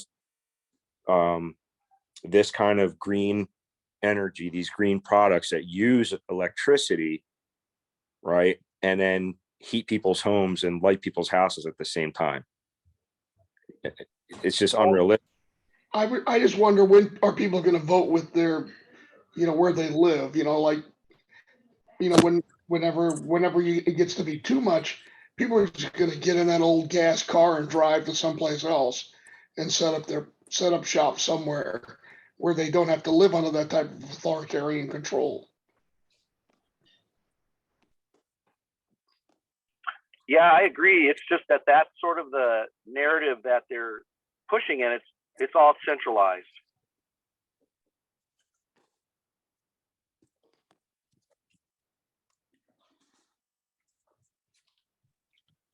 Should I jump in here? Yeah, come on in, Rob. So, thanks. So the first thing I want to say is, Lars, great presentation at the front end of our call today. Thank you. The second thing I want to say is, we need to rename this the Mickey B. Fresh Think Group, our think tank. It's just I've said it for probably over a year. I know I've been a member since the start, but this is really an intelligent group of people bringing a lot of disparate data points and trying to coalesce them into some interesting thoughts, and trying to look around the next corner or two. So thank you. I appreciate being a part of this really smart group of people, even from the back row. The last thing I want to say is I want to bring a little context to what does this mean financially for us and maybe some of our decisions. And I wanted to share with the group how I think about it. I lean forward and want to say, oh, technology is the answer. What technology is going to drive us into the next opportunity? Let's look for those lead indicators in tech. But in this particular topic, I think I can use the example of my wife has about 20 years experience. She's since retired from there, but she's only like literally in the middle of the vid is when she retired. But she worked for almost that entire time for a small company in the Pacific Northwest. It's small only in terms of the private, very private family ownership. And they have about $1.5 billion of timber. And the difference in their timber, and that's no big deal, right? Lots of people have lots of timber. Here's the difference. Theirs is 100% paid for. And the champions and the warehousers and most of your publicly traded, very large organizations, they grow their timber to 35 to 45 year rotation. And they cut it. Why? Because it's their farmers and they want to turn that soil and turn those trees and make a profit and move forward. Well, this whole narrative around carbon credits, the carbon narrative, all of a sudden made this company she worked for very desirable because their average rotation, which they piss off the whole rest of the industry, their average rotation is 75 to 80 years. Much larger trees. They own all of the land, so there's no pressure for them to turn it. The family makes stupid money every quarter in their dividend check, so nobody really is too crazy about upsetting the apple cart. And so what happened was she and her leadership came to the conclusion about a decade ago, hey, we got to get in front of this carbon thing. And by the way, most Douglas fir start throwing off measurable carbon credit creating CO2 sequestration, I think you call it, at about 40 years old. And so most of the general market can't play here, but her organization, and then it gets exponentially larger. So say from 40 to 45, 45 to 50, it's like an earthquake meter, right? It just gets like 10 times bigger, 10 times bigger, 10 times bigger. So the narrative is that they had literally millions of dollars of available carbon credits that they could sell to the open general market. So it was her job to go figure out the marketplace. And you would think it would be pretty straightforward, but what she very quickly learned was, and this, I'm going to get to my thesis at the end, but this setup is really important. What she got to was the understanding that there's basically 2 international standards for grading how you're playing in the marketplace. And the Home Depots and the Lowe's and the Maynards, they all have picked a team. They're up one of these vertical integrated carbon accredited organizations, and they're global.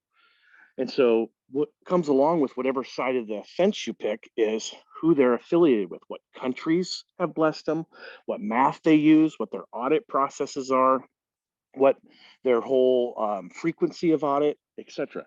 And so she would have organizations like Qantas, because they're going in and out of America, they're out of Australia or New Zealand, wherever they were from, and they come and they want to talk to her. And the conversations were around, well, the first conversation is, well, what audit process do you use? Who are you affiliated with? What processes? And then what calculations do you use? And then once those hurdles were jumped, and they were significant because different parts of the globe have different theories on who should be in charge, then it would dictate the response. The company she met with in her time there, Google, Microsoft. Actually, she met with Eddie Vedder. If anybody, I'm not Eddie Vedder, Mike McCready from Pearl Jam. Pearl Jam's actually intimately involved themselves to make 100% of their activity carbon neutral. So the band actually, she met some of the band. It was crazy. But I say that one just to be funny. But literally every company that I would mention, I could tell you, Boeing wanted to know what other airlines were doing.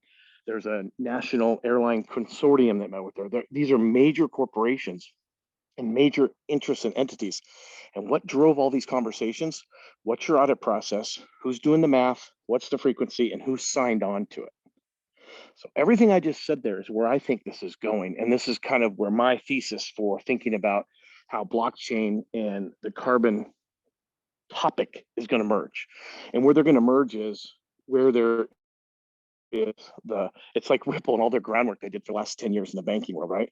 So I'm looking for the Rosie Rios connected to. I'm looking for the, X this or X that global influencer connected to projects and processes. I would like to think that it's going to be the technology or the superior blockchain or the superior this or the superior that. I don't think it's going to happen because this is a global, there's such global awareness in the way companies are showing up to take action, to talk about it, so they can turn around and market and say they're part of the solution and not part of the problem. Nobody's talking about the tech. They're talking about the alliances. They're talking about the auditing. They're talking about who's believing what you're doing and who buys into it. So anyhow, that's my thesis. So what I'm looking for is in this whole space is I'm looking for where the groundswell of relationships are happening and the groundswell of support for an area. Anyhow, all right, I hope that was helpful. Again, smartest freaking crypto room there is, and I'm honored to always be a part of it. Cheers. So are you talking about carbon credits where when Yeah, I'm you talking say about the that? flip side of it. I'm talking about the flip side of it, right? Just So the whole thing. Okay. yeah, it's the these corporations, these entities are generating. Let me give you one more. This will help. This maybe I can tie it back. So when one of the it's like these national standards, one of them's like, well, what's your carbon footprint? How do we know what we need to offset? What amount of damage are you doing in the world, right? How much relief do you need to buy from, say, the blockchain to say that you're good? One standard says all your employees, how your employees interact, what they're doing. So number of trucks in your fleet, number of, whatever, the commute time of your employees. One of the reasons the hybrid worker is so appealing to corporations right now is the reduction of carbon footprint calculation, right? Other organizations say, no, it stops right there. But other very powerful regimes in this space are saying, no, it's your supply chain. So you need to figure out, it's like organizations will come to her and say, well, what sawmills do you use?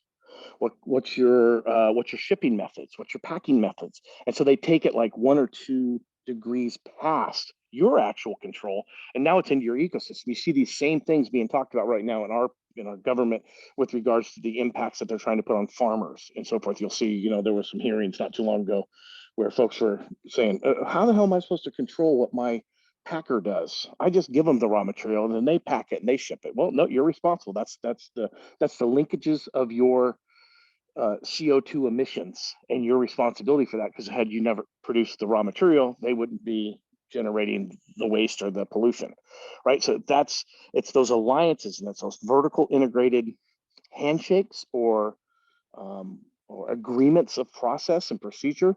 That's where the winners are going to be. And when we talked earlier in the chat, it was like who wins, who benefits. That's the win, is when you figure out who's going to have the most influence, what government or what regulatory agency or body is going to end up being the standard that everybody agrees to. Because right now there's not agreement globally. No, right. You're right. You There's know, not. to back up what Rob is saying, my brother and I still own the property in Mississippi that my families acquired in the early 1800s, like 1810, 1820. And we own that now that everybody else is dead. And our cycle on trees is 7 years. But I tell you, there's tremendous pressure every time we get ready to harvest. There is tremendous pressure for us to sell, our property. Tremendous pressure. People want to pay you above what is a reasonable rate to acquire it. They tell you not to cut your timber because they want to buy it with it. My brother and I basically say, the hell with you and do what we want. And but it's amazing though, Rob, because we get tremendous pressure. Well, if you do this and you do that and you do whatever, we'll give you credit when you replant the trees. And I usually tell them, stick it where the sun doesn't shine, because the moment you start doing that is the moment you give up your own control and your own destiny. And I always felt it be kind of a betrayal to my people. So it's coming at that level. Even you don't have to own thousands and thousands of acres. I mean, we're talking about just under 1,000 acres of timber pine, timber country in South Mississippi. And we can cycle it every 7 years, and they're going to do that. So 100 or so acres every year, produces a steady income. Why would you ever give that up? But the amount of money they're talking about is just stupid money. So there's got to be another reason why they want that. And so I now understand why they want it, Rob, is because they're doing that. They're pooling together, my property with other properties, and they would do exactly what you're saying. Very, very interesting. So it's my point is that it's going beyond these big, conglomerates. They're trying to acquire more to get even bigger and bigger. And they always come to you and tell you it's a green initiative. So very interesting, Rob. Excellent, excellent, excellent. Yeah, that's interesting. It's going to be interesting to see how this all plays out with this narrative, but that is getting close to, that's a lot closer than I think many of us realize that something like that would touch, the everyday people, or even landowners. I never right? thought it was linked to anything like that. And that is really, it was really an ear opener, eye opener for me to listen to Rob. Yeah, I got to share this really quick. So when my wife had her meeting with the Pearl Jam business managers and Mike McCready, I told her that for an icebreaker for the conversation, she needed to look at him square in the eye, don't flinch, and look at him and say, "My husband tells me you're in a band." I found she said she said she chickened out.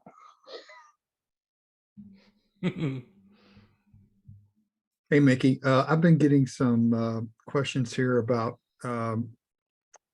they want you to address David Schwartz remorse on Ripple and pursuing the banks, and kind of what the plan is, or what you believe might be his pivot, or what Ripple's planning on doing, since they're kind of like, they're abandoning the idea of, he said, called out Bank of America. So I wouldn't say they're abandoning. This is an interesting thing, and I think I don't want to come off like that. That's completely, oh my God, they've pivoted so much. This is a bad thing. It's not a bad thing. It's just things are moving so fast, and the banks are moving so slow. Like he explains it in some of those videos I posted. If you listen to all of them and then listen to him again, he says that just to get their processes is like 2 quarters to get a report, and CBDCs are in testing. We don't have regulatory clarity on crypto really in that many jurisdictions. And Ripple's split the business. So Ripple X and Ripple Net have both existed for about 2 years, right? And if you listen to what he says, he goes, well, more people are familiar with and he says, he was going to say Ripple X. And I don't think that's the case at all, according to the community. I don't think they would see it that way. But he obviously sees it that way. And the bottom-up approach and the top-down are complementary to each other. And he explains that one company doing it, it's probably the best if you could start top-down and ground up.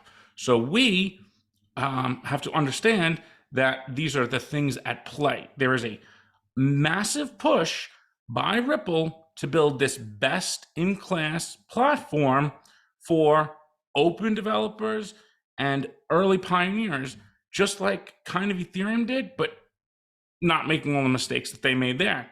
Because ultimately, then in the future, we're going to see how that could be tapped into by enterprises, but they're just not ready to do that yet. And we don't have the services, the middleware, the things that are necessary, the identity to be able to really have an impact. I think people got a little carried away thinking like XRP is going to be this global reserve currency, and they it just pushed beyond what's going on.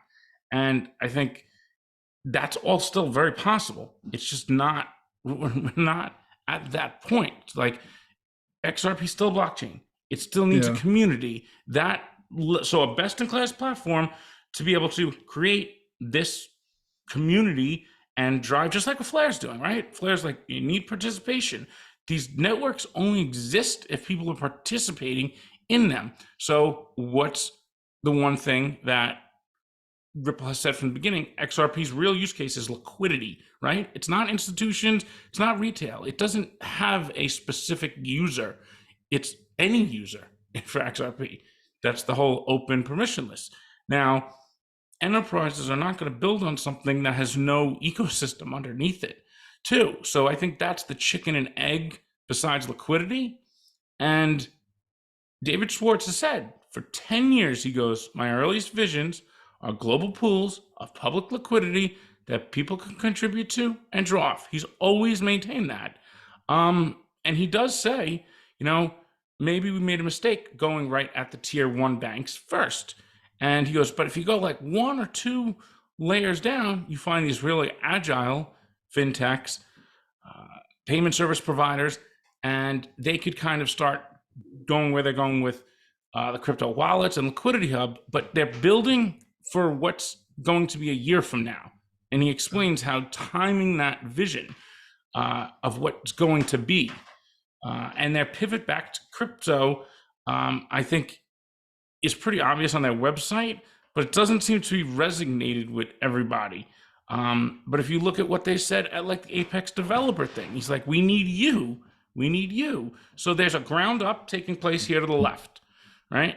And that's all on the blockchain, you know, open source. It's going to have different projects they're going to fund. Some are businesses. They're not all like, you know, complete dApps. Some are different types of businesses, like the land registry and other things. And they're building out the sidechain. So they're building a ledger of ledgers type of approach. And then on top of that will be the different type of layers where, you know, we'll see the different types of services, but that takes time. And it's just not going to happen, you know, in a flip of a switch. I know people are impatient.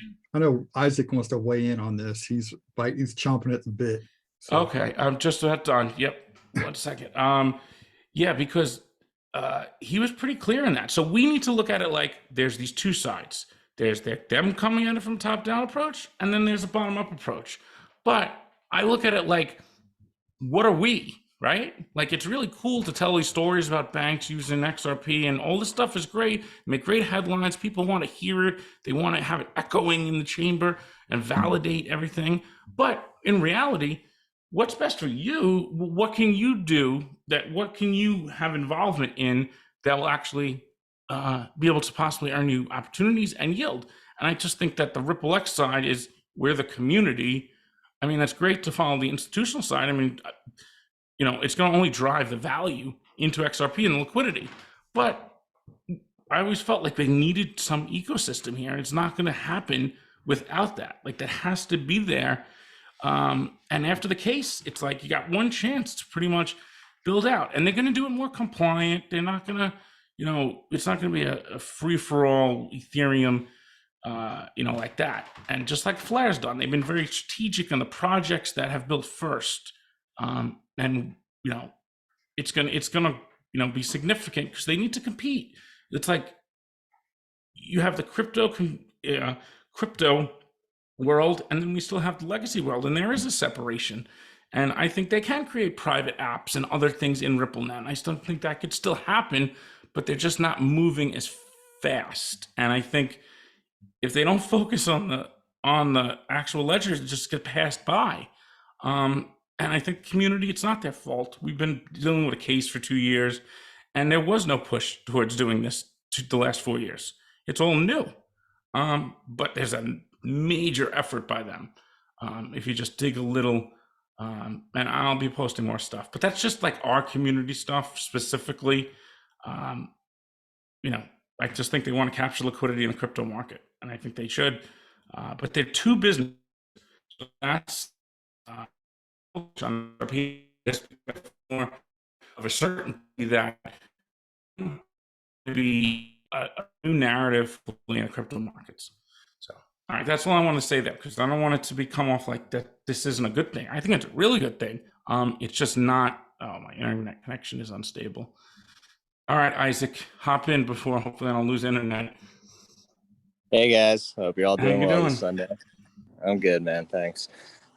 So a couple things. One, I do have to say, It is a bit concerning for David Schwartz to come out and state, a number of the things that he did in those videos and obviously in that interview. A lot of people got involved into XRP specifically because, they like the institutional partnerships. They like the direction that the company was going. And, frankly, I myself, and I think many others, don't see the incumbents being fully rooted out of, their positions of power. So when I see something along the lines of David Schwartz saying, hey, Bank of America, they're a great headline, but they'll never be a success story for me or for Ripple. It makes me question to what level of institutional adoption that we will see, along with that first video of him talking about how the banking incumbents have really no need to change. So there's a couple things going on there. One, obviously, it's interesting to me that you mentioned that they split the businesses about 2 years ago. Interesting timing considering the case was brought against them. And they've now gone after this bottom-up approach. And I think the bottom-up approach is good. I obviously want tools and things being made for people and hopefully these global pools of liquidity. But I think part of the reason too as well why we're seeing, a slowdown in the development is obviously the banking sector is pushing back, developing their own technologies, and having their own private ledgers. And so I myself, I look at it, yeah, it's great that Ripple's doing that, but maybe their original vision was a bit too grand and now they're having to hard pivot and work from a different angle. So in terms of confidence wise, I'm a little bit disappointed. I'm glad for his honesty and I'm happy to hear it. But at the same time too, it does shed light on the state of affairs of XRP adoption through the banking institutions and other things. And when I see one of their most prolific partnerships being tagged as a nice headline, I think to myself, well, if it's a nice headline, but it's not a success story, that implies a lack of utility. And if there's a lack of utility for Bank of America, where's the utility going to come in for instance, other banks or, larger institutions? So that's just my 2 cents on the issue. But yeah, curious to see what everyone thinks. But I didn't find those comments to be all that inspiring in terms of Ripple's position and, the walls that they faced up until now. So anyways, that's my thoughts. No, great thoughts, Isaac. You make good points. But the banks haven't really been using, we've kind of got hints of this. It shouldn't be really a surprise, but yeah, what Isaac said, I agree with. That's not where the value they feel like the best target is. And so I guess to answer, to point on to more what Isaac said, why? So why, right? So why can't they get Bank of America to be able to be a success story? According to David Schwartz, I'm just going to go off what he said. They're just too big, and Ripple can't produce every piece of, banking technology for their customers, and they're not going to be able to integrate them as fast. So they just almost said like, hey, we're going to just drop down a tier or two. I don't think there's anything wrong with that. There's no banks using crypto, sending crypto right now that I'm aware of. There's definitely a development, but there's no massive, adoption at a large scale yet. I guess Ripple is the closest, and there's, other projects working in that, field for enterprises, but we haven't seen other cryptos. So it's not like, oh, they said, we're going to do Bitcoin instead, right? Or we're going to do even CBDCs. Like, it's like they're just slow, like they just delay. And in the meantime, we got to build. And Mickey, one of the things that I wonder too, as well, in terms of development, we see a lot of development on Hyperledger, R3 quarter, and things of that nature. It makes me wonder if part of the reason for, the lack of push towards the ledger has been a lack of smart contract functionality, because that terms of automation and moving towards the Internet of Value and the Internet of Things, I think smart contracts are going to be incredibly important. And so I would hope that they obviously move, and it seems like they are moving to implement those as fast as possible. But there's, I think, definitely a curve in doing so. So I agree with you. Good point about that. Yeah, no, great point actually. There's definitely a push for that in with hooks and EVM. One thing I did find out though, Isaac, to speak about the smart contracts and like RippleNet, Codius's website used to say in 2016, they adopted that for RippleNet, and it's used to move money around. So I don't know if they've had their own, and Flair's guy, the advisor, said, oh, Flair was part of RippleNet and testing smart contracts. So even though they don't have an underlying blockchain, and maybe it wasn't like fully decentralized smart contracts on the blockchain layer, I think they had the ability to program,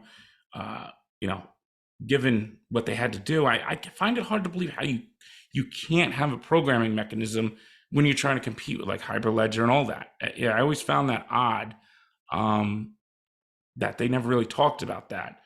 And it was like, well, how are you going to do, okay, messaging's great, but you need a mechanism to program. Like the smart contract's like a given. And they were talking about autonomous agents in 2013. So it's like, wait, did you guys just drop that? And now 8 years later? So that is interesting. No, they didn't want to, whatever they were doing, they either weren't doing it or they didn't want to advertise it. But remember, they do work with Hyperledger though. Like there's definitely some connections there because their identity thing used Hyperledger. They had the Quilt project, which kind of like a little defunct there now. But as long as there's interoperability between these networks, I think they all could coexist. Private, I think it could be good for all of them. Unless we saw some other crypto, like if somebody was trying to do the same exact thing and being successful and doing it in the same type of way, then I would be concerned. But I just think the banks are we got a crisis. I mean, we got war, we got all this stuff going on. I think it's a little difficult for, the banks to lead the way. And I mean, personally, it's not a surprise to me. I really didn't see the value coming in the immediate future anyway with that. I think it's possible. I think it's just going to take time. I don't know. What are other people's thoughts on it or questions? Because I'm kind of at the end. Thanks, Isaac. You brought up good points. Always a good perspective. yeah, and just one other thing before people jump into as well. I think it really is a testament to how early we are. Yeah. Everyone had this idea that, Web3 is going to happen sooner rather than later. But, we're watching the connectivity issue, bridging, cloud to essentially blockchain become a bit of a more storied problem as in the infrastructure development portion. So I think we probably need to move our timetables out a little bit longer, but just thoughts anyways. Yeah, so what does this all mean for everybody, right? So it just means, okay, you got to look here. I don't think that, so if you were going to look at this on the surface of like the cycles, right? Okay, next bull run coming in, what's going to be the difference? Well, here's one thing I would say that's going to be a little different that's going to impact all of us. We're going to have this little period where we're going to be able to gain all this experience on Flare, using all these, interacting with the blockchain. It's going to be very rigid, like we know exactly what to do. With Flare, it's rolled out. It's going to be it could be chaotic when things go over there on side chains, and there's 4 different side chains where we have the experience already being on Flare, and some of you that use other networks that we'll be able to take advantage of the opportunities. So like, here's an example. Using your XRP to just earn interest, that's it. So giving the community that, I think that will go over very well. He did say bolstered by incentive programs, and I don't know where they're going to get incentive programs from. So that would be interesting if they could harness, because the community is powerful, right? We were able to do the things that we did with the lawsuit. I mean, they were able to literally, have impact on anyone who threatens. Like, it's almost a very protective, but it's a little, getting transition from that way to this way is going to be difficult. And, you know, you might hear things in the community that are like, okay, you know, ignore that with Bank of America and then keep beating the same drum. But hopefully it will be some, open some eyes to say, okay, let's just take a look what's going on here. It's okay that, you know, the top down still persists, and that's probably still the ultimate goal, because the goal is what? The internet of value, to be able to move things like information. Like that's what they're trying to do, not banks holding XRP. And that's what's gotten misinterpreted by certain people in the community. It gives you this sense of like, okay, this is urgent. And Isaac's got a point. I mean, I gotta agree.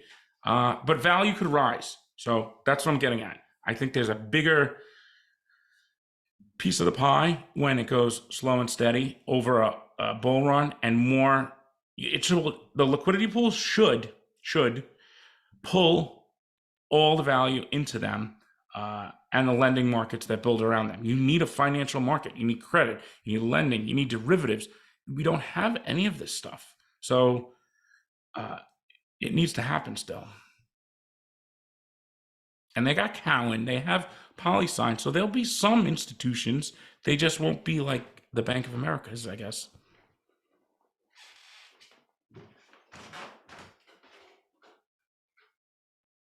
Anyone else got thoughts, questions? Is anyone upset? Does anyone disagree with me? I mean, you know, feel free.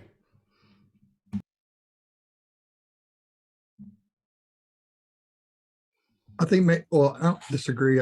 Hopefully next time too, we can get into what the most recent standard custody has been coming out with.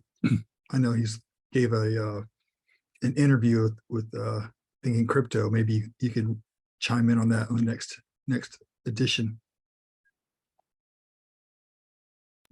I actually could. I'm all set for that. But it's just not on here. It would take me a little bit. But you know what I can do, Azog? I'll post the video clips and have them all basically all done edited. And they talk about a token. I thought that was interesting. You know, don't hold your breath with that to happen anytime soon. But I think they play a very pivotal role. I think that they are the ones dealing with the investment banks, right? That's what PolySign is there to do. And they have their custody solution because they look at it like custody is at the core of then fund management and all other things. But they're looking at it more as a tokenization of assets, and that's a long process. But it's getting started, and it's a big market, a very big market. And you could create new types of assets with that. But at the same time, they have a multi-sided business, PolySign. So I think they'll have, honestly, also an impact on us. So I'm always concerned, like, well, what impacts us? Like, there's things that are great, but what could impact us, help us, benefit us, and you know, is going to be impactful in the future. And PolySign could be with the idea of being able to keep secrets on PolySign blockchain, because you can't store secrets on a public blockchain. It just doesn't work. So having that authoritative, if you notice, David Schwartz uses that term multiple times, and that's the name of their patent, is the authoritative blockchain. So, and he says this whole zero knowledge proof thing, let's see, that's definitely a very deep, complicated, complex rabbit hole. What's going on with Ethereum and their whole, you know, plan with there. So then it's also good to know about like what's going on in other big communities, right? Like the Ethereum thing, I think it's important to keep up with. Even though most of us hate it, it's just, that's what they have to compete with. Like if Ethereum's ecosystem just keeps getting bigger and bigger, bigger and bigger, and it's trying to be called this bond, well, then you have XRP at the top. It has to be that same thing. It needs to have people holding it. Well, why do I want to hold it? Not just to sell it like Bitcoin to the next person who wants to buy it at a higher price, because now they think there's value. But if you could contribute liquidity at a very low risk, and then you could live off this the way you live off of rental income and you live off of other type of wealth, that's what really, if they could pivot the community and drive more people in, and then these applications get built and then bring more people to build. Ripple can't do everything, and I don't think one entity should. This is why I think Flare is perfect for us. It's going to be a real nice stepping stone. So when everyone asks how much should I mint all my into FXRP? This is why I've always been saying, don't set anything in stone. Like it's going to have to be like this because things will change and they're unexpected. 2 years ago, before the case, if I would have said, oh yeah, they're building out a best-in-class DeFi automated market maker and side chains, you would have looked at me like I had 9 heads and be like, what are you talking about, Mickey? But now we have evidence that they're doing conferences, presentations. That's the stuff they're putting on their YouTube channel. Look at what their website looks like. So it's not good to be in denial. I think we need to embrace it and just accept that some of the big tier 1 banks, that's not the focus right now. And that might take a little time to process. But I think things are still great for us on the surface. Because if they weren't doing this, I'd be more concerned if there was no effort towards building out the whole blockchain and ecosystem. And then I would wonder, why? Why not? That has to happen. So it was always concerning that why there wasn't a focus there. So seeing that they're splitting into 2, and also the whole academic side, they're involved with the universities. And if you could build this there first, then hopefully enterprises will tap into it from private and centralized services. But it has to be some ground up efforts. And that means opportunity for us. That means we're the early pioneers who get to reap the benefits and rewards if it's successful. If it's successful, then XRP is way undervalued right now, but its value is going to come from people and different applications and exchanges utilizing it. One advantage here is ODL. ODL still, this is their synergies between the bottom up and top down. So by having ODL payment volume, you have something that Uniswap doesn't have, right? So you have this constant market takers. They don't care about the price. They just need the asset for liquidity. And that will drive then liquidity providers to come in to provide that liquidity. And the way they have the arbitrage set up, it's literally the offers. As soon as the pool gets unbalanced, there's an offer coming in on the other side to balance back out. So if they can nail that at a core infrastructure layer, like those are the types of things that will have a profound impact in the future. But, this idea that we're just going to jump to the front of the line and, ride the coattails of the global reset. I mean, I still think that's possible. It's just, there's so much that happens that they couldn't predict. Like they don't know that banks were going to, in 2016 at R3, they were testing XRP. They were holding it. They were sending it around. So to them, it looked like, all right, yeah, they're ready to, move forward with this and they'll embrace it with the nostros and all that stuff. But that's not happening right now. So we don't want to keep, rehashing something that's just not taking place. ODL is being used in different ways. But as it grows, all it takes is like one bank to do this, one to do that. And another thing is David Schwartz isn't always right. So, just because he says that now, 3 years ago, he was saying, oh, DeFi, I don't know if there's really a loan use case. It's really not, I don't see it yet. And now he's all into, building a best-in-class DeFi platform. So they don't really know what the future is going to hold as well.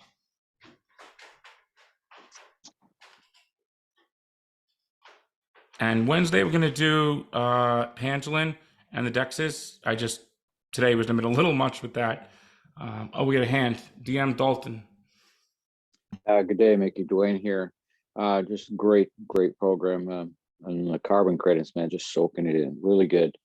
It seems to me that concerning the upside, coming from the top and coming from the bottom, the way Ripple's been developing, or this talk about the pivot that was made, did V8 not make a comment, maybe it was last show, just about how the banks are looking at that, and they're behemoths to change, no question, get that, but that they don't look at that as their major flow of money, this cross-border payments, and that flow. I mean, transfer, it'll come to the bank, but it's not what we thought in the beginning.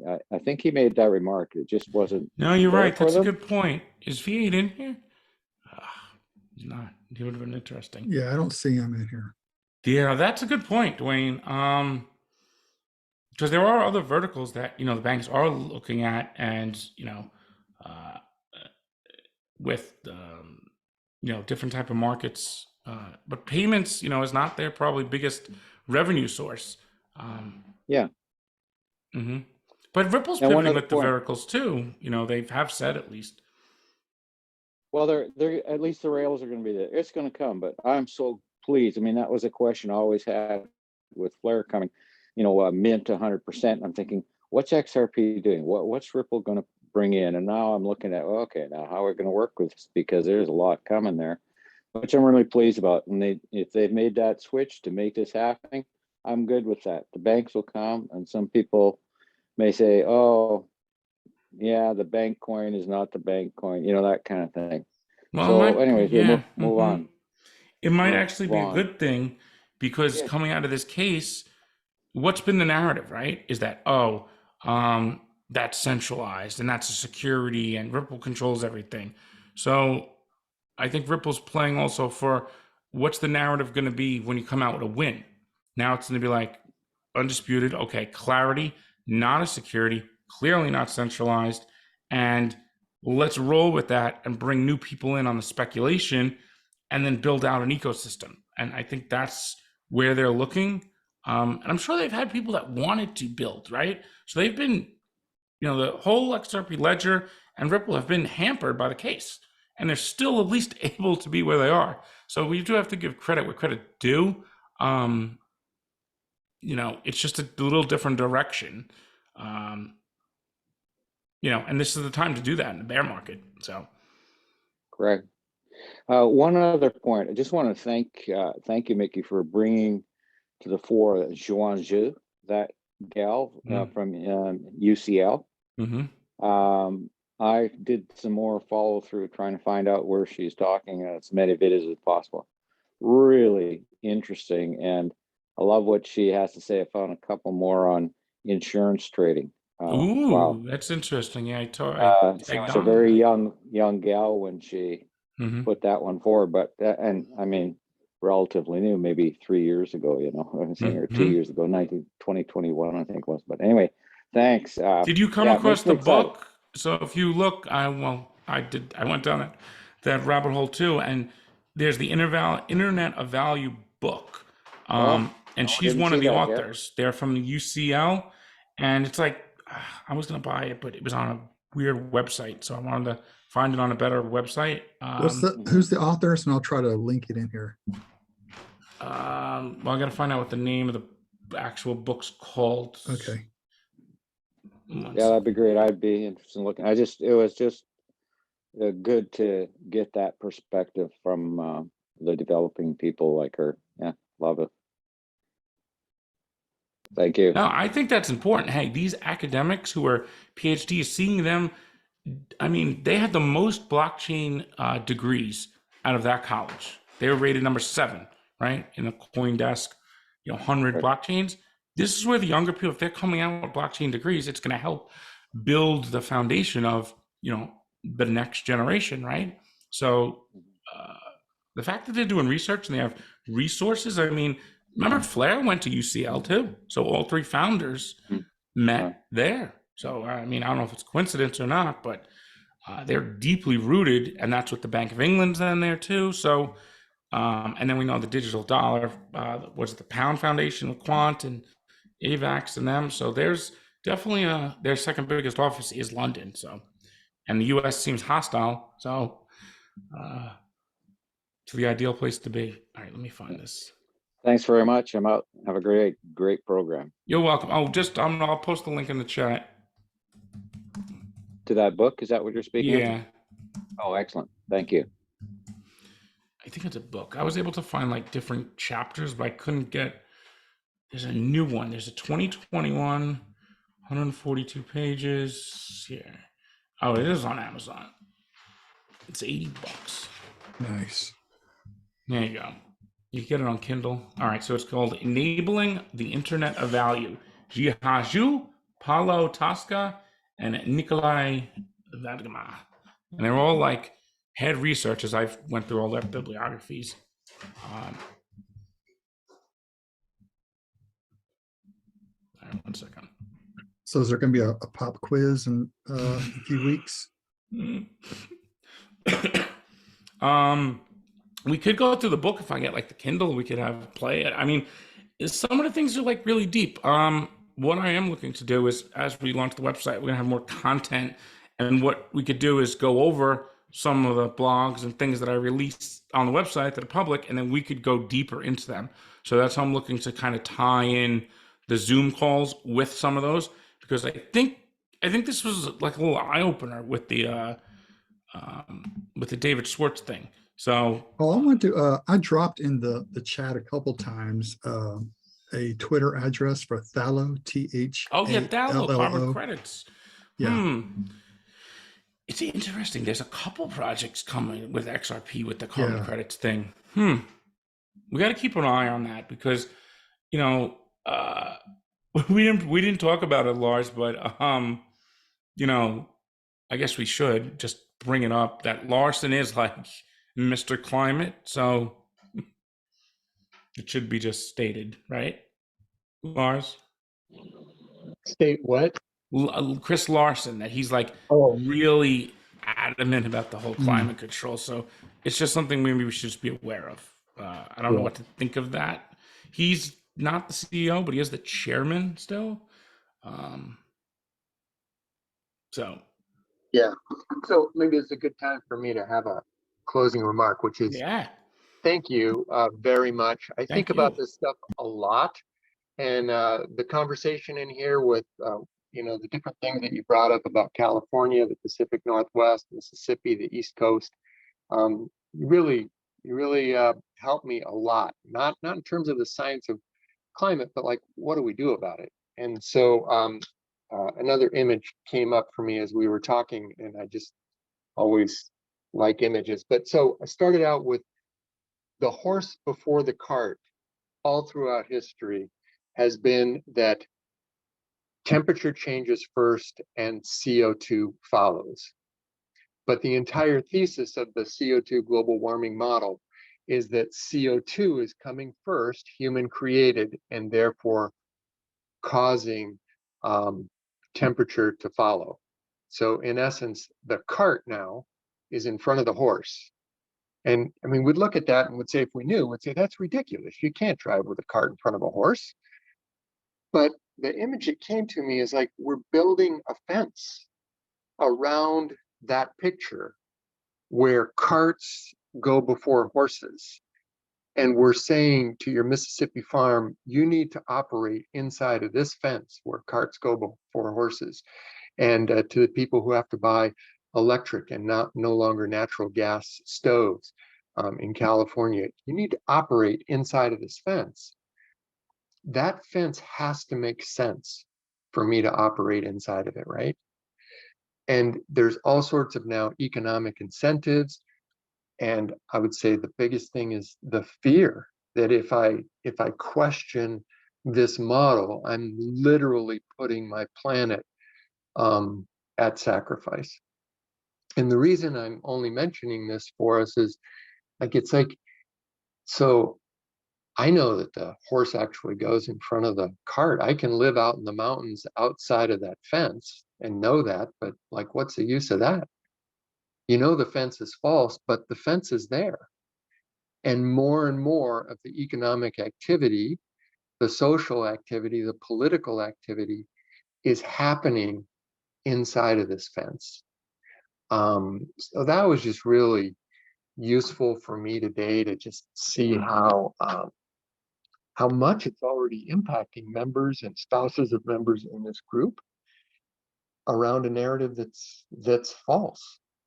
And also then the idea we had a experience in the last few years with a very, very powerful fence, a very, very powerful narrative. Again, I don't want to get into the polemics of it, but the data is there and has been there. that the facts of what happened are different from what was presented, again, by the media, by politics, even by our scientists. The most esteemed journals had to retract papers. So this dynamic, again, not for polemic's sake, but this dynamic is like it's what we operate in. You know, we can go out in the mountains outside the fence and rail against it and fight against it and try to have the truth be known. That's a very noble position to take. We can move inside it and say, oh, I know it's not true, but this is where everything's moving, so I just need to make some decisions in here. Or maybe like we find a gate so we can go inside and outside of it. I feel like this human dynamic of the way we set up our societies, this is not unique, what we're seeing here. It's not like this has never happened before.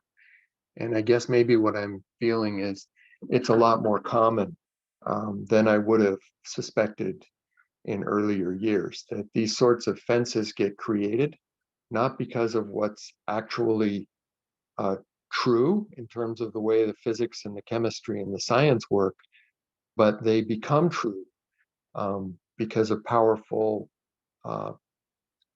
agendas, narratives, making those fences. And then, you know, this is one of the few places I can have this conversation. Usually I'm either talking to someone who agrees with me, and that's as far as it goes, you know, and then we go have our beer or coffee, or I'm talking with someone who disagrees with me, and then we're, you know, operating on that level. But this is beyond that. This is like, okay, this is what's up. How do we live with it? So, all right. Thank you so much. I agree with the statements in here that this is a very special group to be able to bring these things up and move ourselves forward and not just end up where we are so often in society, which is just shouting at one another and getting nowhere. So my gratitudes.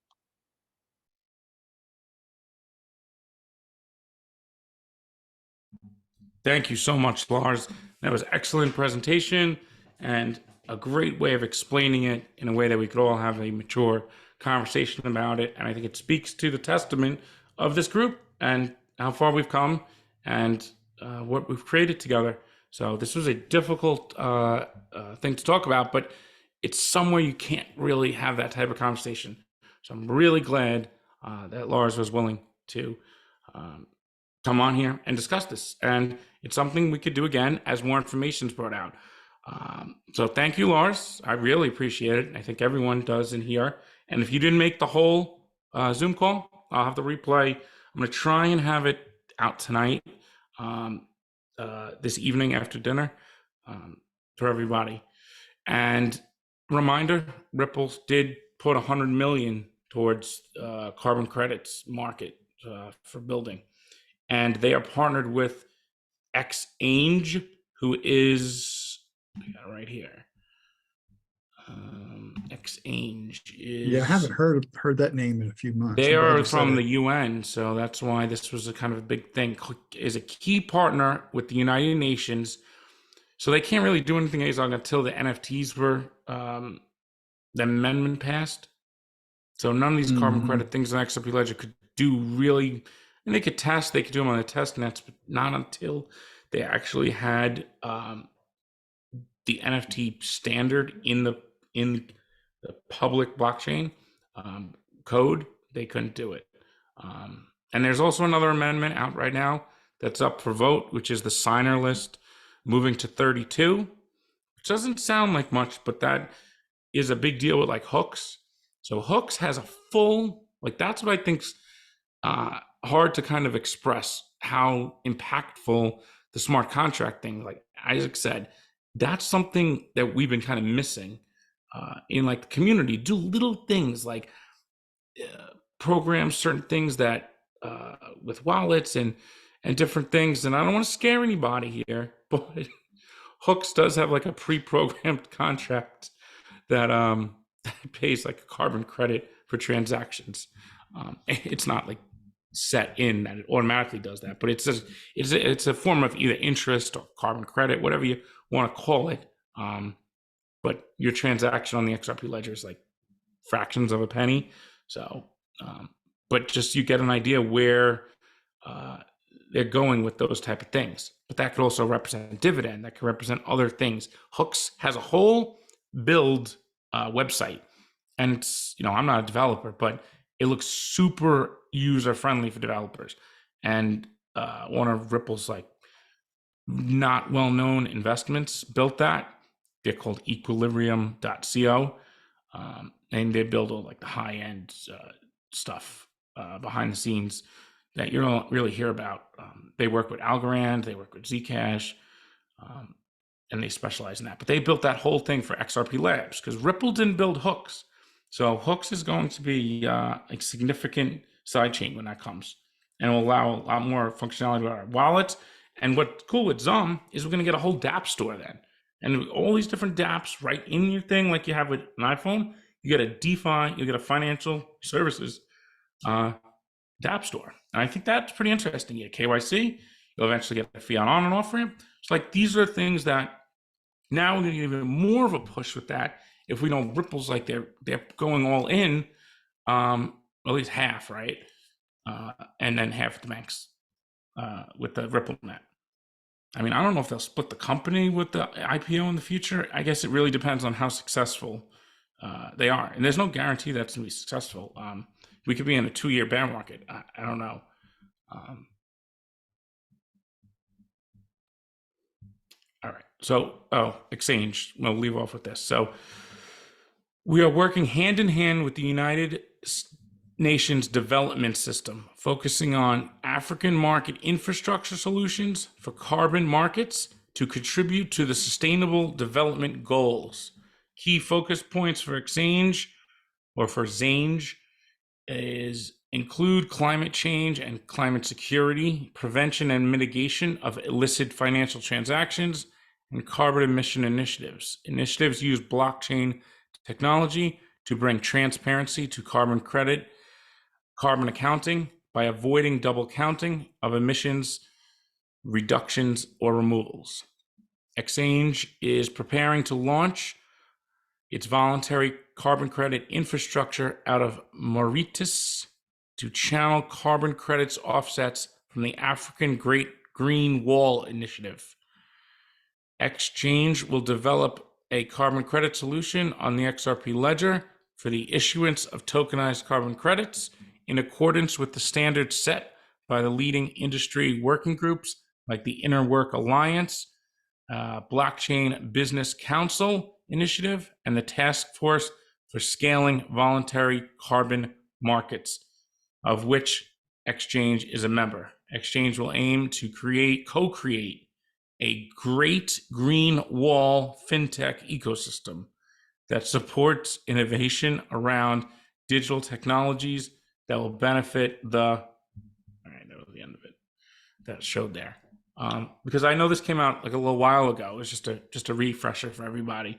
So something to keep an eye on. There's also Carbon Land DAO, who Ripple gave a grant to, but this looks at more of a tied in with some of the standard bodies, and Business Council is huge, the Blockchain Business Council.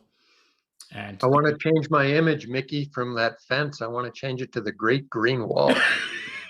The Great Green Wall of FinTech. That's a mouthful. I don't really know how, it affects really us though. Besides the stuff they were talking about climate, how it would drive the price up of them, there needs to be a unified price and there needs to be standards. I mean, it's good that any development on the XRP ledger that brings markets and brings buyers and sellers together is healthy for the ecosystem. Even if it doesn't use XRP directly, it's beneficial. And I think that's something we're going to see a lot of. But one thing that XRP has, that when Ethereum spun up, they had all these layer 2s, all these other tokens, XRP is going to be the predominant asset for all the side chains very quickly and be able to be seamlessly moved across them. And that's one thing. It's like starting Ethereum or Solana even, but the next step. So we think Flare's ahead. Ripple's right behind them with research teams and doing all this advanced stuff. So when they say early pioneers, we're like, okay, well, we got to create markets. So trading crypto is great, but what other type of markets can we build around here to create these synergies? And this is a market with friction. So, I mean, it makes sense that Ripple would focus there. It'll be interesting to see how they use the NFTs in ways that are different than what maybe we've seen before. So I would expect something interesting to come from that in their in Ripple stuff. And don't be surprised that you don't see, they're not going to be consumer facing though, Ripple X. I don't think yet. And with Flare, this is the only thing I wanted to leave off with everybody. There's definitely going to be some kind of use through Flare's website and their new website coming that's going to deal with you creating some kind of account or something. So just, be on the lookout for that. When we hear more information, I'll let you know. But expect a new redesign there at their website. And they're doing something with something going on there. I just don't know what. I don't even want to speculate because I'm not sure. But you can create an account on there now. I just didn't yet. All right. And if anyone has any last thoughts on this, this was an excellent discussion today. This is going in the top Zoom calls. Thank you, Lars. And thank you, everybody who contributed and who really brought something of value to the group today. I think we all gained a lot of insights from hearing everybody's different stories. And thank you, Lars. Yes, thank you all. Hey Lars, nice job today, man. You're very likable. You're relatable. You're not controversial. I honestly think this group can handle abortion and religion next week. I'm proud of us. Oh, here we go. Okay, let's not push it, Dave. Jesus. Now we've got the environmental stuff out of the way. I think we're good. We handle ourselves really well. Oh, let's go. That's freaking hilarious. Thank you. Thank you, Lars. Thank you, Have a Lars. great Appreciate afternoon, it. everybody. Or a great day. Cheers. Yes, and I'll have this hopefully out this evening. What do we want? Burning Earth is going to be the thumbnail. What about that green fence? All right, I'll look for Yeah, the great green fence. That's too funny. All right, everyone, enjoy your Sunday, and see you on Wednesday. Oh, and Azog, I'll cover the poly sign stuff in the Telegram this afternoon. Okay, just DM me if you didn't get your recording also. Okay, yeah, well, let's see. It should be good. Mhm. I had two choices, so